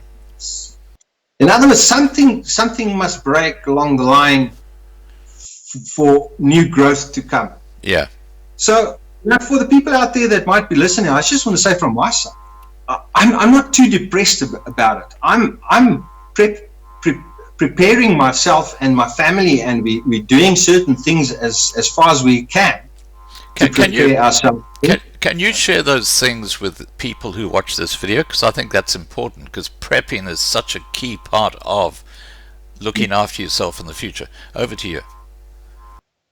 Okay, well, I did a couple of things. The first thing that I did is I bought for a couple of rand an old computer server cabinet, one of those steel cabinets with a fan on top with a glass. Right. And I put 4 big lights fitted onto a wooden plank at the bottom. Those bright lights, what do you call them? They've got a specific name. Those lights that get so extremely hot? Yes, yeah. And those computer cabinets have got these grids on the side. So I made with little, what do you call them? Little trays out of wood. Right. And I put some mesh on it with a staple gun. I made 24 of those trays, and they can slide in. And we go to the supermarket and we buy bags and bags full of apples. And we put them in the Kenwood Chef machine, and we slice thousands of slices of these things, and I put them in the machine, switch it on. And with the heat of the lights and the fan on top, it reaches a certain degrees, and it becomes a food dryer. And we've got a lot of dried food: pears, strawberries, mushrooms, what pineapples, a fantastic bananas, idea. beetroot. You can't believe it. And you can if you pack it in a nice airtight container, you can leave it. I'm not sure how long you used this for years. Yeah. So that's one of the things that we did. We dried food. The next thing is every month we try and go and buy a couple of tins with food. Problem with that is that it expires in about 2 years' time. So you've got to really reuse them and make sure that. So I've put up a spreadsheet and with the expiry dates on it. So I know exactly. I've got so many tins with those expiry dates. And I've also, with all the products that I've added to my list, my prepping list, I've tried to ascertain how much of that every person would eat per day to have a nice, good meal. So, for instance, if a tin has 500 grams of meatballs in it, I would say, I would at least, as a man, eat half of that, which is 250 grams. And then I just make a couple of simple formulas on Facebook, on the spreadsheet, and on the right-hand side, it will tell me how many days I can survive on my mealie meal, my maize meal, my cornmeal, rice, spaghetti, macaroni, all those dry rations. We have to have salt, because with salt, coarse salt, you can do many things. You can make biltong, you can preserve meat and other products. So today I went and I bought a 50-kilogram bag of coarse salt and toilet paper, dishwashing liquid. Now you should eat, and then you won't get your things clean and you get sick. Yeah, I've got to tell you about toilet paper. In Australia, there's been a huge run on toilet paper. I put up a video yesterday. I went to the local Woolies, which is like our big supermarket, and the whole area, which was supposed to be covered in toilet paper, was just empty shelves. And they had these little signs up that said, due to unexpected demand, we have run out of stock. It's a huge area in the shopping center, and that's because of the coronavirus. Yeah, sorry, go back to you. So yes, I've had a look at my dry rations. I've had a look at my wet rations. I bought myself a 5,000 liter and then another 1,000 liters of water tanks with a small pressure pump. Right. Put up solar panels, battery backups, inverter. Made sure that my camera systems around my house, there are enough of them. And to be quite frankly, I don't walk 2 steps anywhere without this thing in my hand, right. Or at least on my holster. Sure. My whole family is on. We train a lot. We have to protect ourselves. You have to, in all these years, I'm a bona fide collector of firearms. I have a farm where we hunt, so I'm a hunting outfitter. We own a gun store. This is my hobby. This is my life. This is what I do. And in all these years, my wife never wanted a gun. And a couple of years ago, she said, I think the time has come. Yeah. Because when I go out, you can't leave one of your guns, it's against the law. So she went through all the training, she went through the processes, and now she's what we call a carrier. She carries a gun with her, she trains with us. We do a lot of training with it.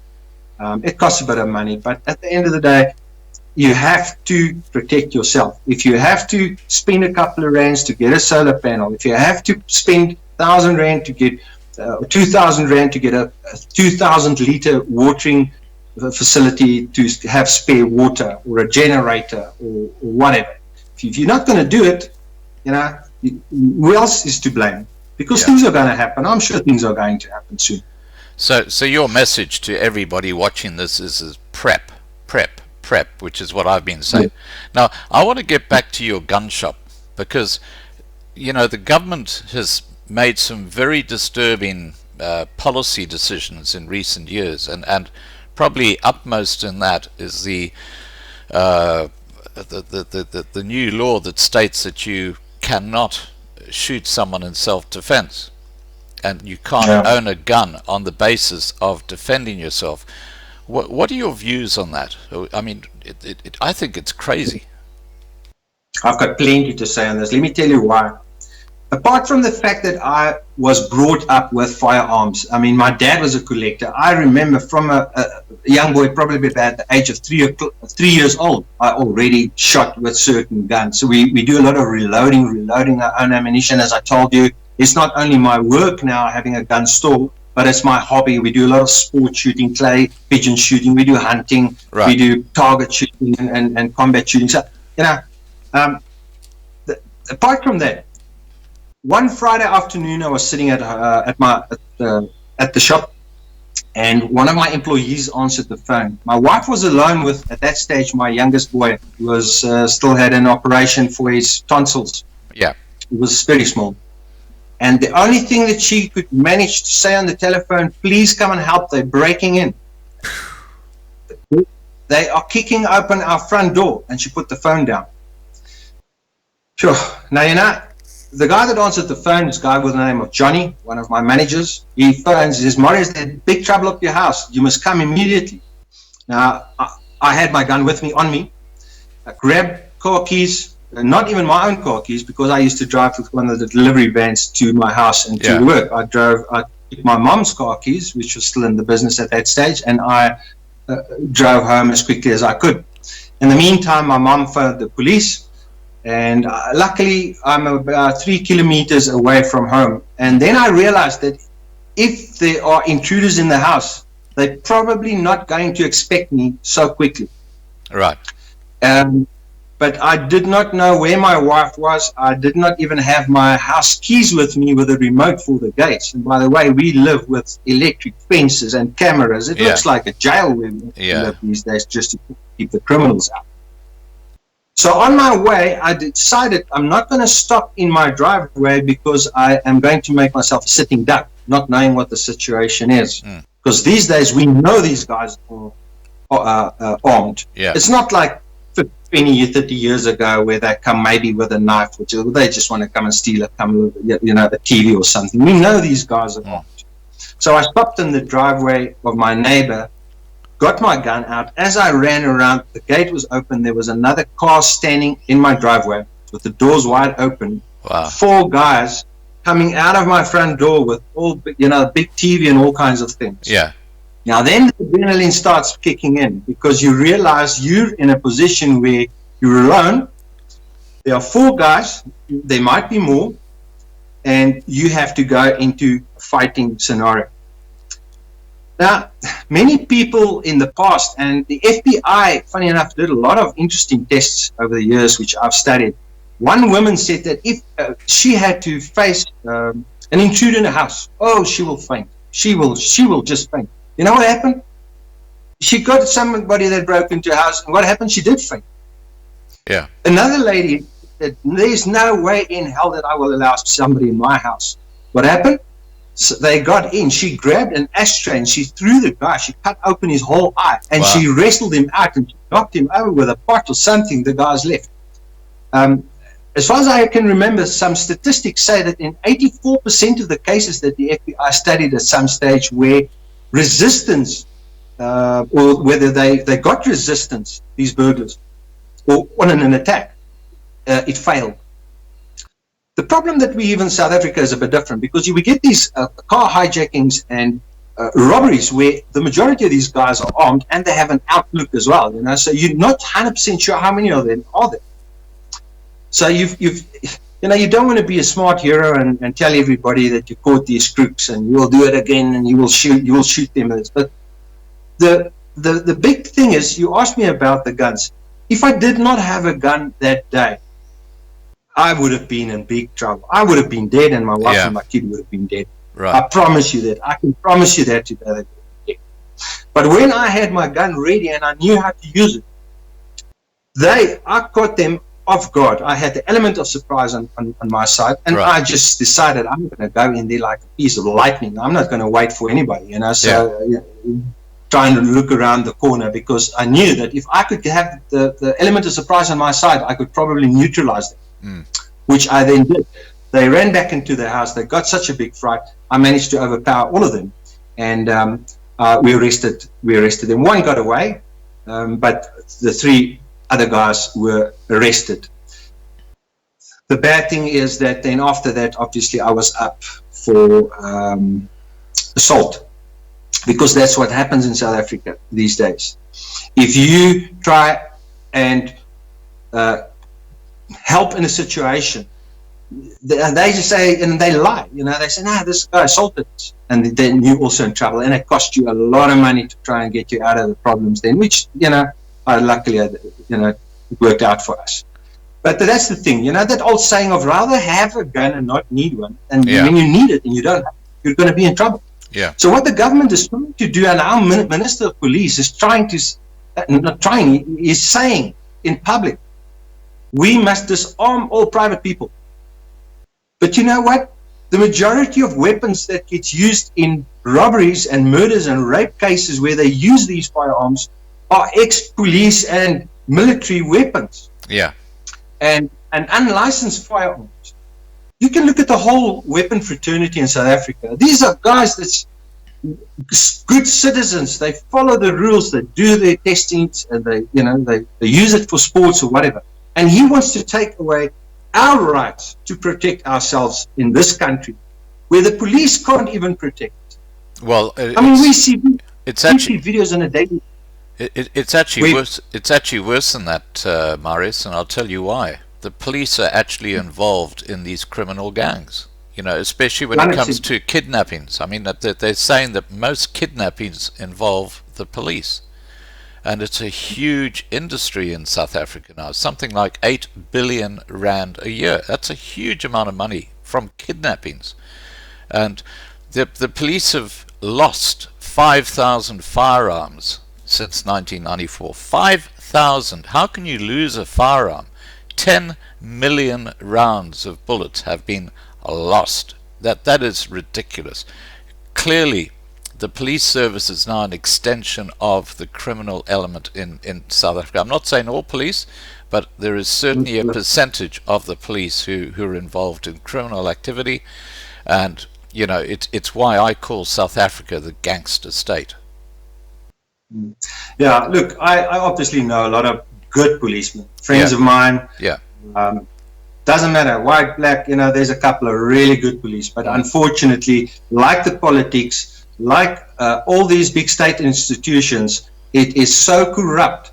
The gang lords and the corruption that's going on is just causing everything to fail. And if they want to take our firearms away, people must remember, and I'm not sure how many overseas people are listening to this program now. Okay.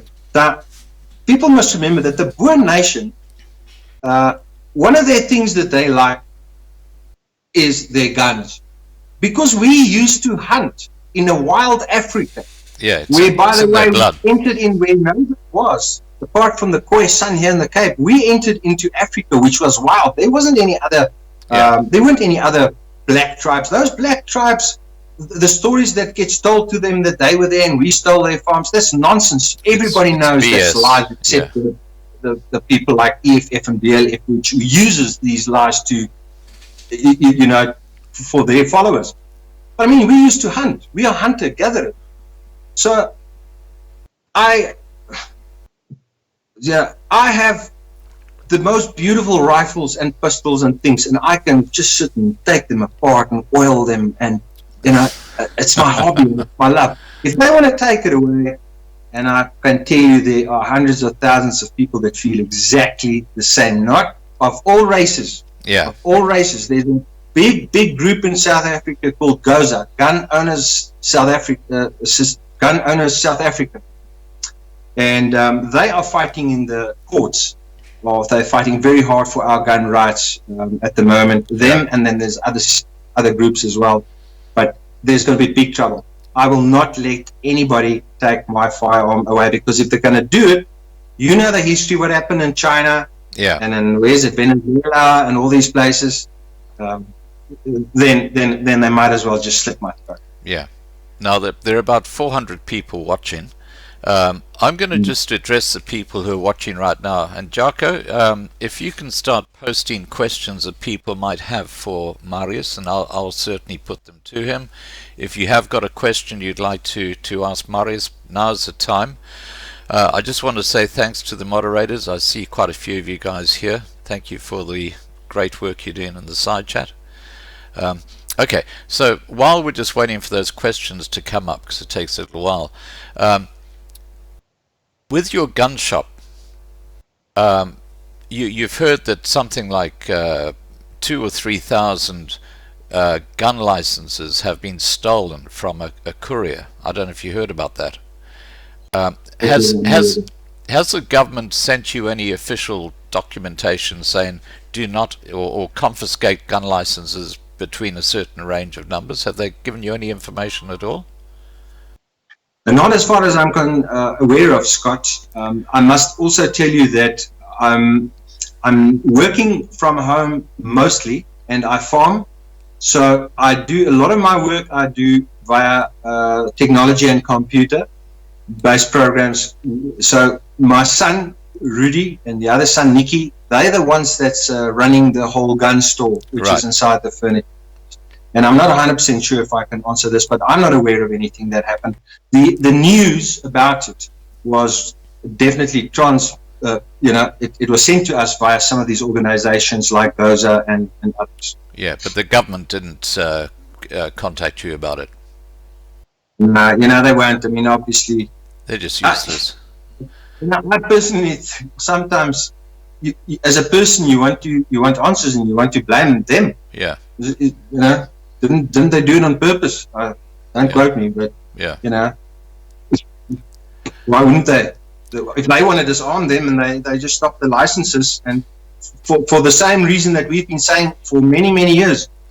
If I have, and I had at one stage, I had 64 different licenses for firearms. Wow. Which included semi-automatic rifles, semi-automatic shotguns. I had 10 or 12 semi-automatic pistols in all calibers. I had hunting rifles in every single caliber and configuration. Well, not every single one, but you get the idea, Scott. Right. Now, if I want to go and buy a small .22 for plinking at 50 yards, the small .22 caliber one. Yeah. I have to go through the whole process again, and it takes about 4, 5, 6 months sometimes to get a license. And every time there's apparently a backlog, So definitely things aren't going right there. So what we are saying from the gun fraternity is license the person. You can come and do checks on me and take my fingerprints and speak to my neighbors and ask them whether I'm shooting in the air on New Year's Eve or something stupid things like that. Yeah. And you can put background and you can do whatever you want to do. But for the loving gun owners who are law-abiding citizens in our country, don't make it so hard. I mean, Donald Trump, luckily for the Americans, they said, we're not going to take your guns away. Yeah. But why do Cyril Ramaphosa and his cronies want to take our guns away? It's because of his communist influences. We all know that. Yeah. And that's what the communists will do. He's trying to destroy the backbone of the Boer nation. He's trying to destroy our beliefs, our religion, and everything that is pure and good for us. And that is why they want to do it. Well, because they know that it's to be reckoned with. That's why. I think one of the smallest things on earth is going to destroy the ANC government, and that's a coronavirus. I have no doubt that that is going to bring down the ANC government. Now, I have got a couple of questions for you.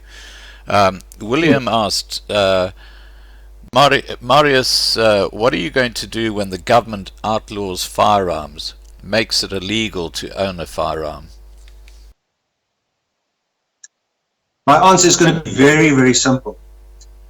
They will not take my firearm away. If I have to give up my life, I will give up my life, but they will not take my firearm away.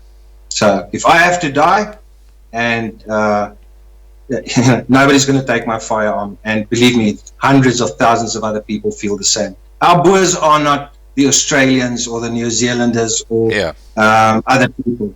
Our Boers are different. We don't have anywhere to run. The people from Zimbabwe, the Olden Rhodesia, and from Zambia and Malawi, they had opportunity to come to South Africa, which was a great country, by the way, one of the best countries in the world. Yeah.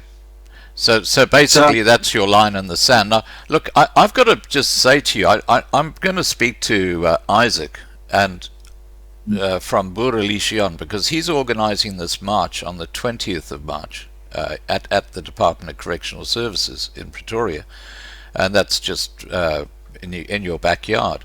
And seeing you're involved with the two families of these two men who've been imprisoned, I think that because they're going to have speakers at this protest, I think your involvement in that would be absolutely critical, because you're so close to the situation there. Is that something you would consider? Look, I am involved with him and with the party and the Wessel Basson, Marius Kutsia, who's the attorney that represented them. I'm very familiar with them. We've got each other's phone numbers, and we do speak on every second, third day. So I am involved with those marches and things as well, Scott. Okay, fantastic. Well, I hope that I'm hoping that there'll be a couple of my subscribers going to this march on the 20th of March who will actually film. And if there's anyone there who's in Pretoria who's going to go to this event and you're on Skype, please email me. Jaco, can you just put my email address in the side chat there? Just email me, and let's hook up on Skype and cover this event live. I think it's going to be quite a huge event. I really do. Sorry. Now I've got another question. I've got another question. Yeah, carry on. Just before we go to the next question. Yeah. In our Constitution, you have the right to live. You have the right to protect yourself. Right. It's a right given to us. And if they're going to change a law to take our weapons away, only the criminals will have those guns. They're not going to give in their guns, even if it's outlawed. Yeah. So, if it means that I must take the responsibility for myself and my family to protect myself, I will not hand in my guns. I promise you this. Yeah. It's that easy. Okay. Yeah. Now, Angie has asked, what should we do with our flexi bonds and cash in the bank? I guess she's talking about the value of the rand. Yeah. Look, I've been in a long meeting yesterday with my financial guys, with my businesses and our investments, and I'm extremely worried. The one thing that I would suggest is to get your money out and invest it in overseas bonds, but the problem is where, and to find someone trustworthy of doing it. Now, look, I can't give names out because I only use one guy that's been with me forever. Yeah. But that's what we've been trying to do, because as it is, I mean, we had a lot of Steinhoff shares, and we took a big club on that Steinhoff shares. I promise you, I lost hundreds and hundreds of thousands of rands with the Steinhoff share. With the economy and the bleak situation that we about probably to go in, and I see that all the JSE has really taken a beating with the coronavirus news. Yeah. I got the advice not to sell off at this stage, because they believe, we hope that the market will stabilize. But it all depends on the corona. I would probably be not be the best person to ask financial advice about, because I make use of guys making those decisions on my behalf. I just sign the checks and do the transfers. But yes, we've left a bit of money in the JSE. We don't want to sell now. We don't think it's a good time to sell when the prices are so low. As a matter of fact, there might actually even be opportunities. Right. So, but don't. I think the meeting and Darby Ruert and some of the big guys also said, don't get emotional about it, and don't go into something hastily. Yeah. Speak to the right people about it. Phone these guys, some of these big companies, and ask to speak to one of the people that knows the stuff, and they will give you some good advice. Okay, now I've got another question here from Fiona Timms, and just a bit of background to Fiona. She's been involved with our channel for a while now. She's actually from KwaZulu-Natal. One of her descendants was on the First Fleet with Jan van Riebeck, so she's got very, very strong roots with South Africa. She now lives in the UK. Lovely lady, and I actually get an article. In fact, Fiona, you owe me an article about the Zulu. She's actually written several articles. We've got a playlist on, we call her the White Zulu, and fascinating story. She's a great writer. But not only that, she's very, very generous. She donates a lot to charity. And Fiona said, can Marius tell us a little more about his charity work in general? And she says, I'd love to help. The problem that I have is that I have to run a farm. I have to run my business. I have to run the secondary business, which is the gun store, and I also have a lot of other investments and property that I have to take care of. And that is why I'm scared to get involved with charity work as a charity organization, because I am not a charity organization. I do not know how to operate as a charity organization. What I've done is, if I started to speak my mind and to try and help people on Facebook via our firm, the reality is, Fiona and Scott, is that on a daily basis, I started getting 10, 20, sometimes 50 emails of people begging me for help. Yeah. Sponsorships. I cannot run my businesses and be a successful businessman, be a successful farmer, even be a successful husband for my wife, or a father for my boys, if I have to spend, reading 100 emails a day and trying to answer those. It's impossible for a family business like ourselves to even, contribute a drop in the bucket of what people are asking. Yeah. So I have taken hands with people like Dirk van Vuren from Philadelphia, with Toekoms Fong, and a couple of others. They're the ones that specialize. They're the ones that know where the needs are. They know what needs there are. They will come to me and they say, listen, we need 10 mattresses, or these people need food, or things like that. So unfortunately, it's not going to help even if she contributes money to my firm, because I'm not going to, I won't be able to know what to do with it. I think the best is to get in contact with charity organizations that deal with it.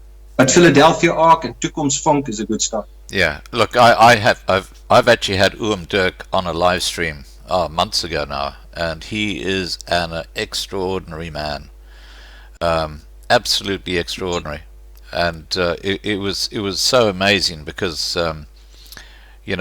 people said, aren't you concerned about being or having a gang coming in and mugging people and stealing and stuff like that within your community?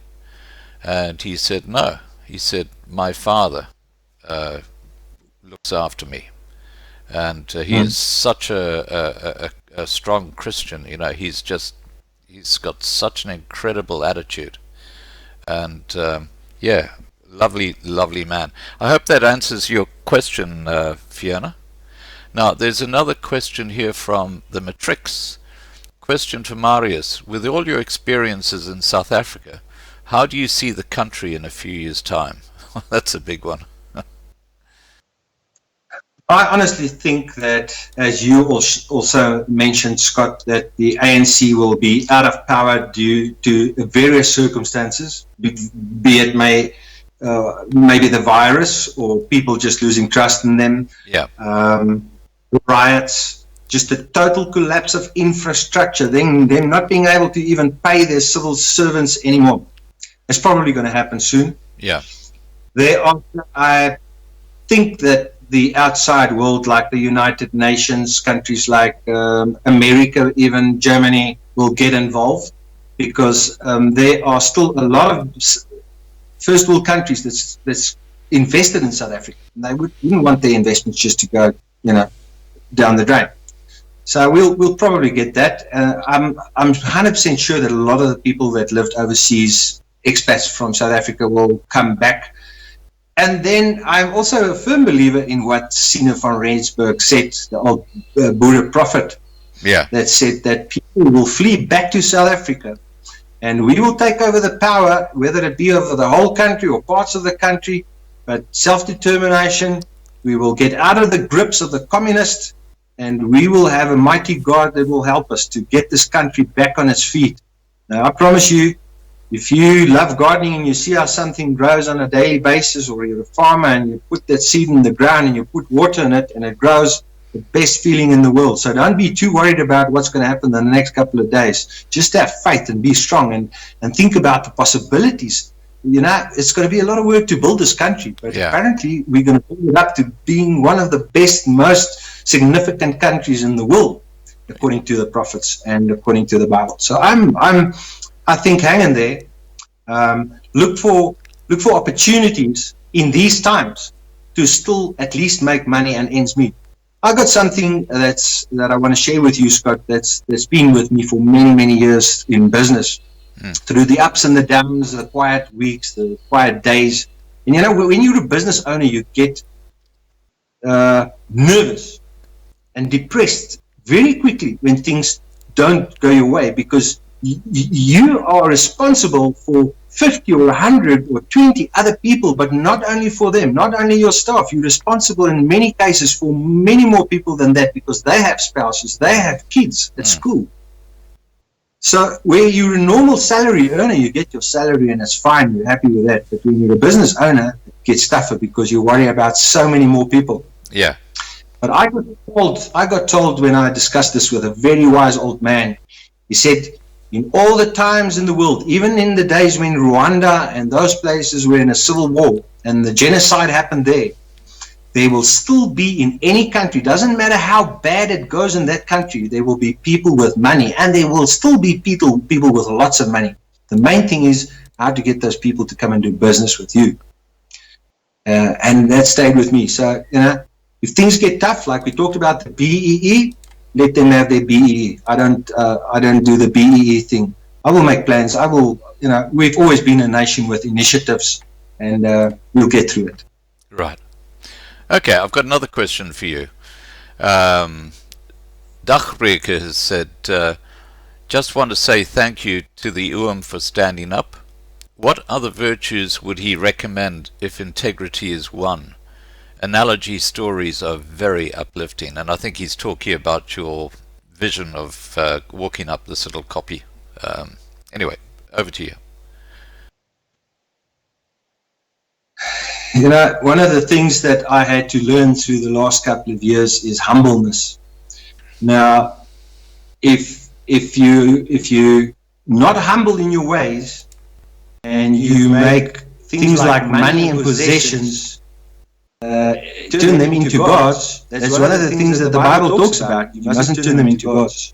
And you mustn't also turn yourself into a god. So I'm very scared to say what attributes will be good to make this work or that work, because I don't want to make it sound as if I have all the knowledge. I try and be humble.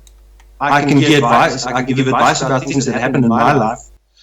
But most certainly, the most important word in my vocabulary is integrity. Now, let me tell you that if you go for an interview and you haven't ironed your clothes, or you don't dress nicely with at least a tie and a jacket if you have one. I've had interviews with many people that came to my stores, and they dress up like they've been working in the backyard. On the phone, our business phones must be answered in 3 seconds. Right. And even after 6 years, I will phone and I will check them, and if it's not answered in these 3 seconds, there's hell to play. Respect, eye contact, body language. They say when you speak to people, don't stand with your arms crossed like this. It's a negative body language. Yeah. If you're going to tell someone you're having a meeting where you will meet him for a bribe, doesn't matter if you're going to meet him for coffee or meet him at a cafe, or you're going to go for a walk and you want to meet him at 5 o'clock, be there at 5 minutes to 5. My watches are set at 5 minutes early. When you speak to someone on the phone and you use language, try not to use bad, foul language. Use nice language. There's that other saying, when you go to a party, you can never be overdressed. Rather dress nicer than everybody. They will not look down. They would rather look up to you than the guy that pitches up there and pluckies and flops. Yeah. So the attributes of a successful person is things that's inside you. It's your beliefs. It's the respect that you have for elderly people. If you have children and an elderly friend walks into the apartment or into the lounge area, you must tell your kids and teach them to stand up and to take their hats off their heads and to greet them. Respect. Yeah. Manners. When you eat, don't sit with your elbows on the table. These are basic etiquette, table manners and things that you have to do to be a successful person in life. If you don't have all those attributes of fairness, treat people in kindness, be fair, make righteousness your aim. You can go and read everything of that in the Bible. The Bible is probably the best manual of everything that I've ever read in my life. If you go to what is just I don't know the English names for Spreuke. A talker or a spokesman or something like that. Spreuke, which one? Acts. That was written by Solomon. Right. Where he teaches you about life. Right. Respect your elderly. But all in all, if you think about everything that I've said, if you listen to the 10 Commandments, that's it. Yeah, it's got everything. Yeah.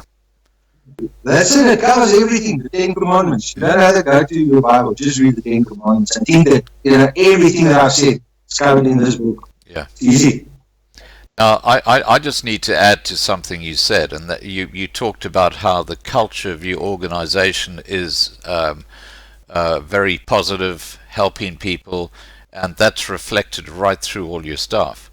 Now, there's a very interesting analogy here, because you can always tell what the leadership is like from people right down at the bottom, because it flows through the culture of any organization.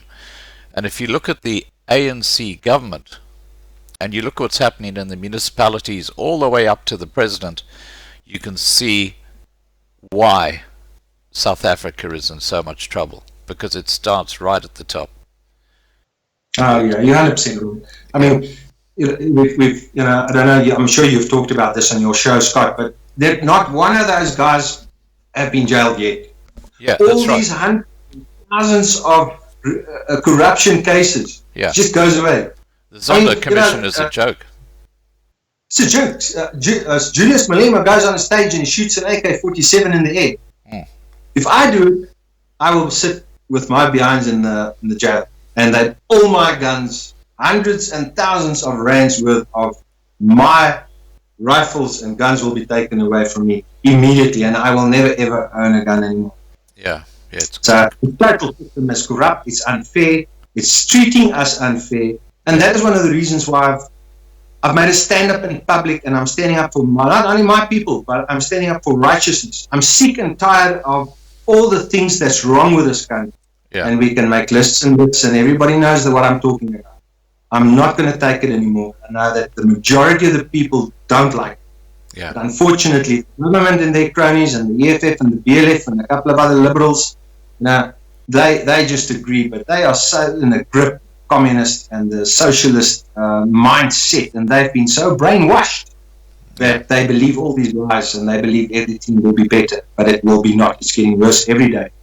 No, I love talking about analogies. I love the analogy of the car. You being a farmer would know this. If you trap a cow up against the fence and you really make it feel insecure, instead of just sort of trying to cower away, it'll just suddenly get very aggressive and attack you.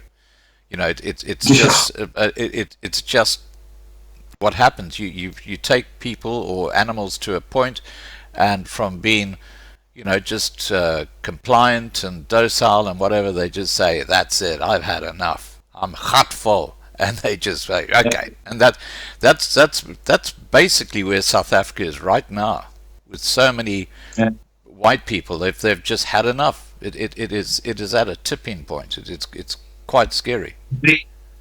Let me tell you that the irony of the whole thing is that the people got brainwashed in a slow way. I remember when I was in the army, we had many evenings after training at night where we had sessions, or what do you call it, you know, when you have a board up there, a lesson.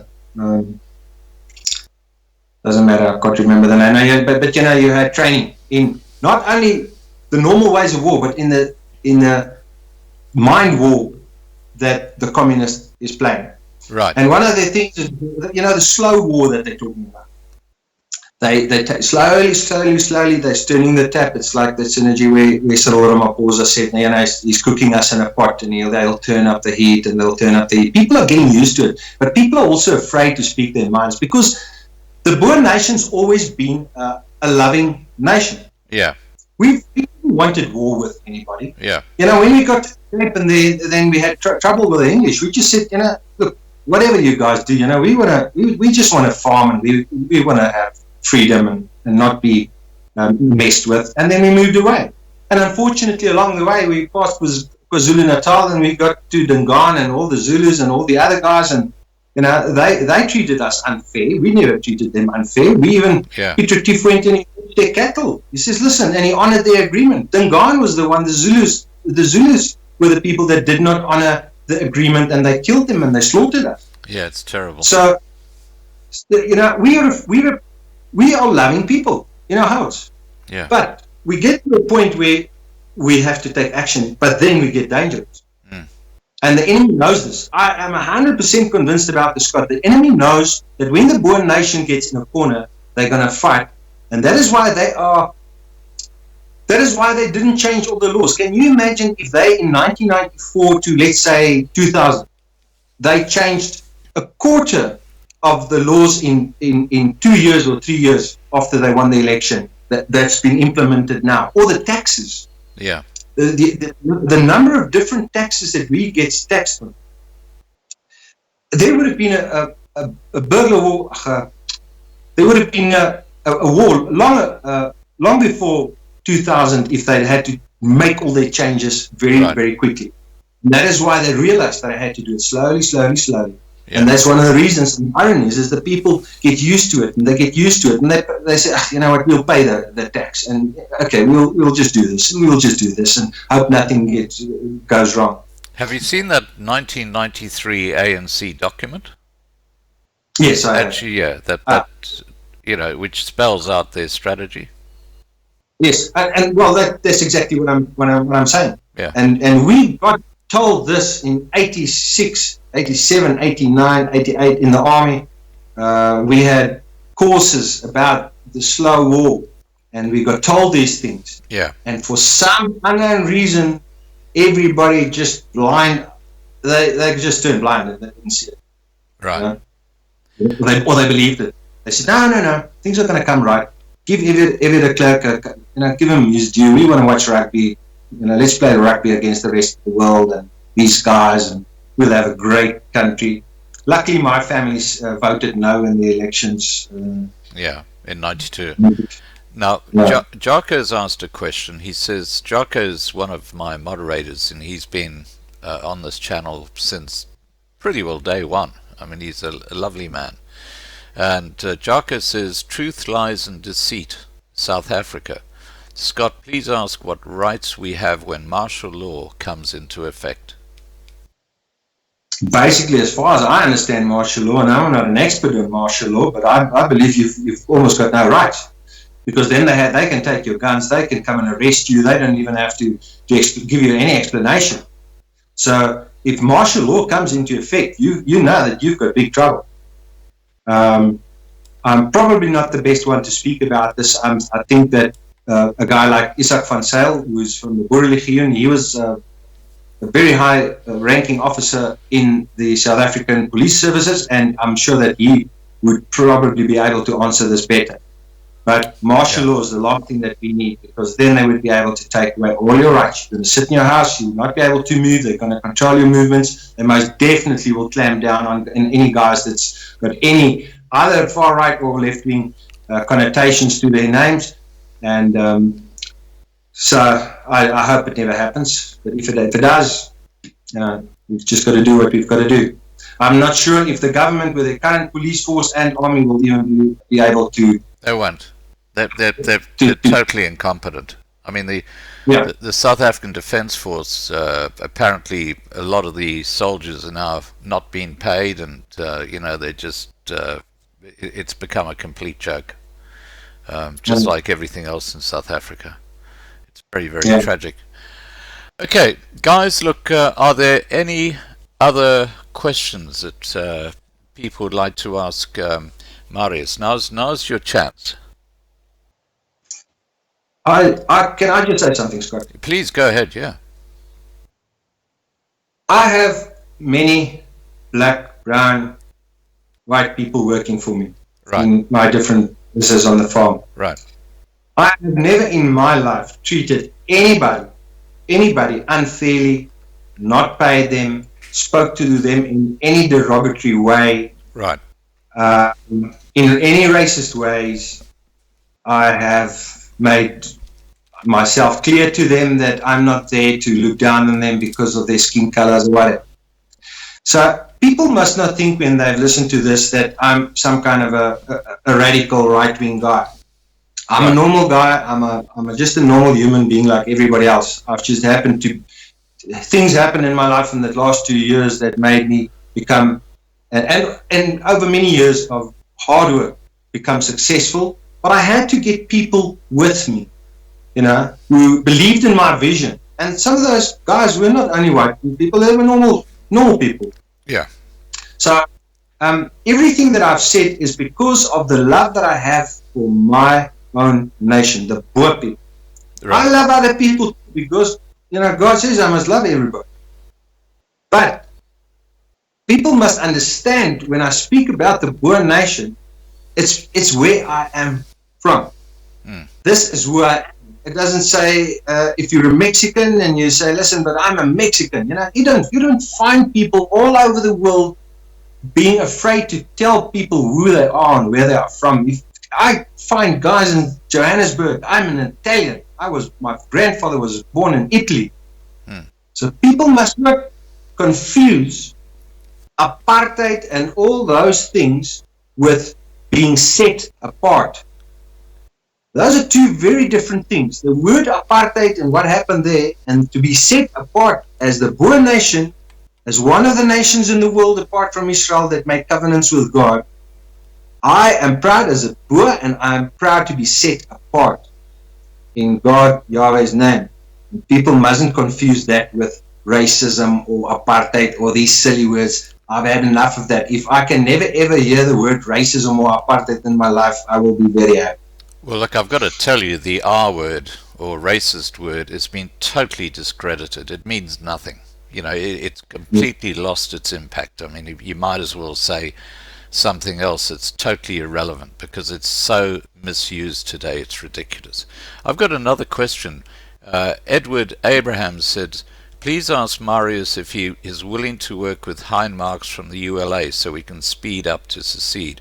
Now, I've got to tell you that I had a live stream with Hein Marks a couple of weeks ago, and he has openly said that he would love to work with any of these other big groups. I mean, he's actually reached out to them. And I think the problem is that there's so much friction that's been caused by things that some people have said in a public place, and that's the reason I actually had Hein Marks on, because something was said, and I'm not going to go into the story, but my subscribers will know what actually happened. And I gave him the chance for a right of reply, and he answered these allegations that have been made, and which was great. But Hein has basically reached out to all the other groups, so he could be a very good starting point to try and set up this round table of people, especially seeing that you know Isaac, and you know, because Isaac's involved with another group, I think the Zeitlanders.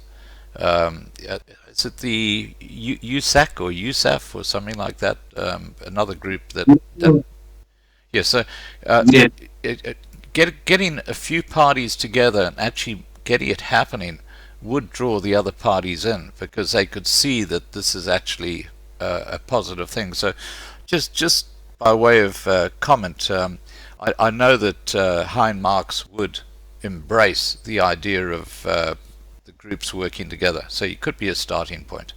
All right, so getting back to his question, ask Marius if he's willing to work with Hein Marx from ULA. Yes, obviously, I would love to. But let me just explain this to your viewers.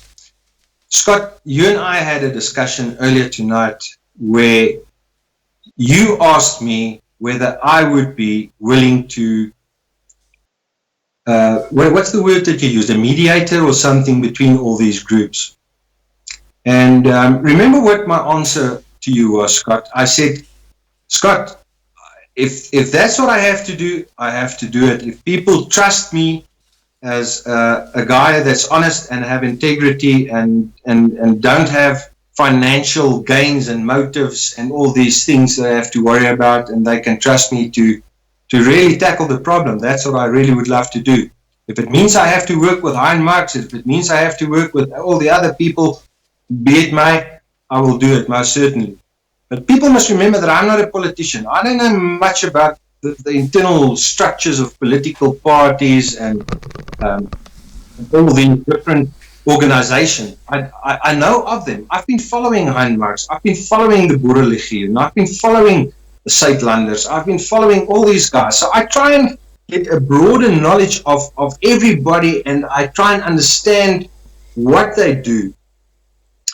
The reason why I haven't, as a business owner or as a guy that speaks out my mind in the public, link myself to one of them is because there are too many different views.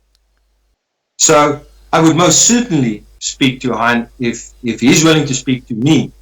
But I want to stay humble in this, because I don't want people to think that I'm going to phone them up and say, listen, you know, you must come to this place because I want to speak to you, kind of a thing. Now, you know, this has got to be something that they must also understand. They must get somebody together, or the group together, without any fighting. They must, even though they can have their different setups, you know, there must be a certain goal. So I would gladly assist if I'm the right person to do it. Yes, I will assist and speak to Hein Marx. Right. Now look, I'm sure there are members of all the different groups who either watching now or who will be watching this video later, and I would appeal to them to please speak to their leaders and ask them to contact Marius, because, you know, he has no political motivation. He's someone who is a leader. He works with people all the time, so he understands how to build a team. He's done that in his own business. Even if you have things that you or issues that you think can never be resolved, look, you've got to think about your members, and if the groups do not work together, you're going to be cattle fodder. You know, you're going to go nowhere when the shit hits the fan. If you work together, it's going to be amazing, because as I keep on saying it, the simple half-cent coin with Jan van Riebeck says, around his body it says, Eendracht maakt macht, and that is the truth. Do you know where those coins came from? Where? Tell me. Yeah. It was basically called I think it was called the humblest coin in the world. Yeah. It at that stage was the only coin in the world of a government that used a Bible verse. It was the symbolize of a Bible verse. Right.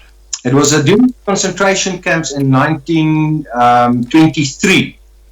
After it was actually in 1923. Some of the women survived the concentration camps, the Boer concentration camps, asked General Jan Smuts whether they could put the two sparrows on the back of a coin to commemorate the suffering that they had to go through.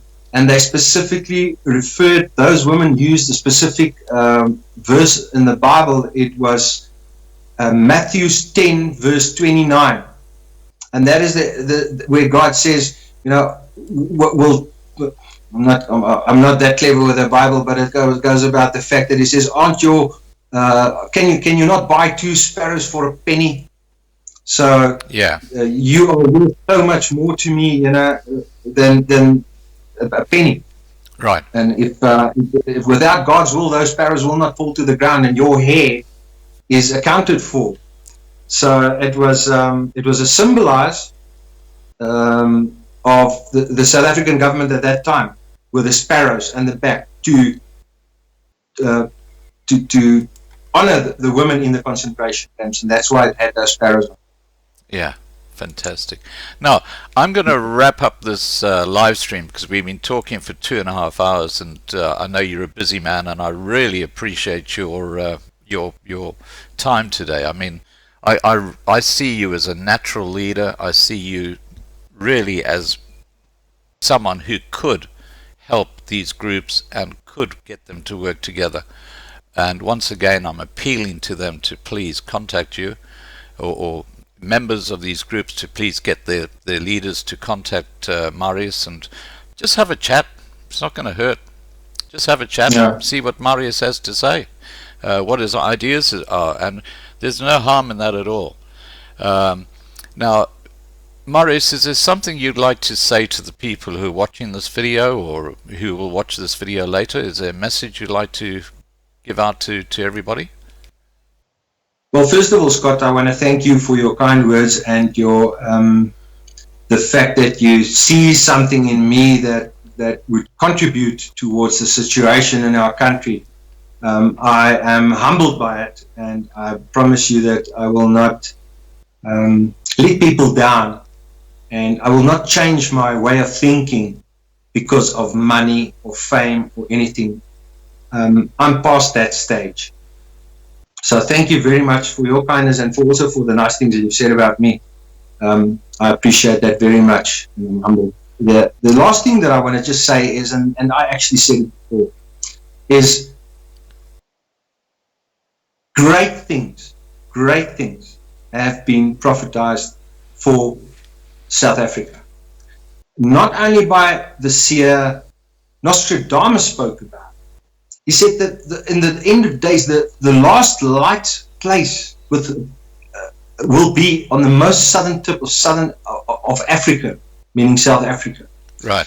The Bible speaks about. The Bible speaks about his people and the people on the southern side of the rivers of Kush, which is Ethiopia. A God-fearing nation, a new nation. The Boer nation is a new nation. So I learn so much from this Bible on a daily basis that I am looking for clues. It's not as if you read and it just goes poof like it used to in the past. I'm seeing clues, and it's a big puzzle coming together. This whole puzzle is coming together, and that we will be fortunate, I think, in our lifetimes to see the big change. But people must trust, they must hold their hands, and they must think with their heads as well. Get yourself prepared. If things are going the wrong way, prep, get food, water, but believe in your hearts that there will be a big turnaround in our country. I certainly believe something big's going to happen. I saw that in my dream. I saw that we will be a free nation again, and righteousness and fairness will be the way forward from there. Thank you for having me, Scott. It's been great. Yep, it's an absolute pleasure, and I'm in awe. I think that you are a remarkable person. And Edward has said, please could you ask Scott from Loving Life if he would be willing to facilitate a meeting like this one tonight with Marius, Hein, General Isaac and the other major role players. Look, I'd be delighted to do that, but I think that's way down the track. I think what has to happen, and I'm not going to say how if the leaders do contact Marius and he has discussions with them, but you know, you've got to build up trust before you do that sort of situation, because if I do that, I think you're going to have the thing breaking down. So you've got to actually get people working together first before we have a meeting like that. What are your thoughts on that, Marius? Yeah, no, look, certainly you've raised a very, very important question. I think everybody, not only the leaders, I think the majority of people in the country are looking for a leader. It doesn't necessarily have to be a leader. You know, there can be many people contributing towards a cause of fixing a problem. Right. But I certainly think that if you believe, and let's see what the people says that looks at that video, if they think it's a good idea to get someone with a neutral approach towards a common problem, get them together, then on a one-to-one basis, we can phone each other. I've got Isaac van Zyl from Boereligions telephone number. I've got Patriot from Minderhede, Marius and Wessel Basson's telephone number. I've got a couple of other guys' telephone numbers.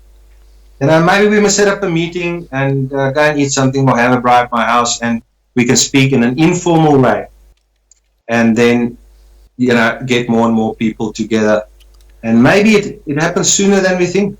Yeah. Now, Marius, your website at ericbarnard.co.za, we've actually posted this a few times in the side chat. There's obviously a phone contact number there, isn't there? So people can actually phone that number and get put through to you directly from that number. Is that correct? No. What's the best way for? What's the best way for? Let's say I'm Gustav.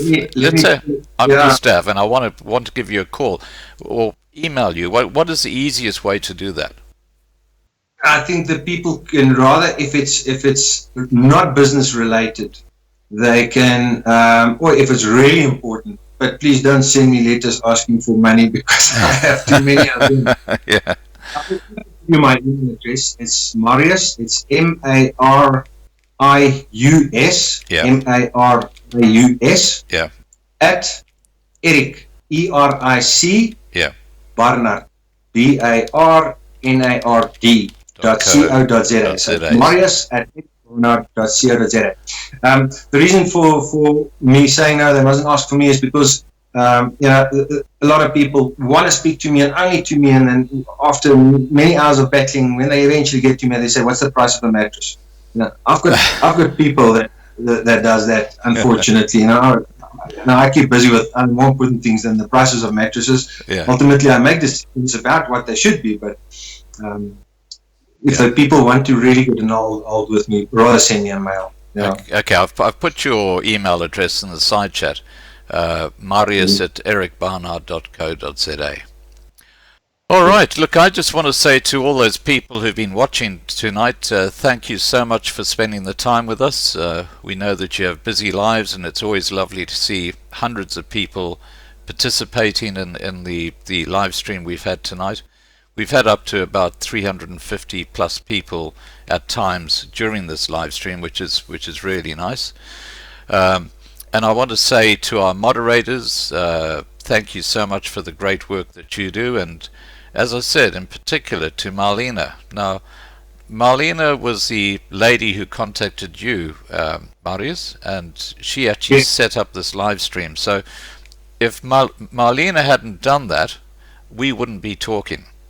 So yes, I already thank you, and I said thank you so much, because it's a huge honor for me to be on your channel, Scott. I've been watching your videos as well, And I really appreciate that you and Marlena and all your moderators from the bottom of my heart. Thank you so much for the opportunity. Yeah, and I just want to say that if something does come of this with all these groups and we get this happening, it'll be Marlena who's basically the catalyst that's made it happen. I've just been like a cog in the wheel.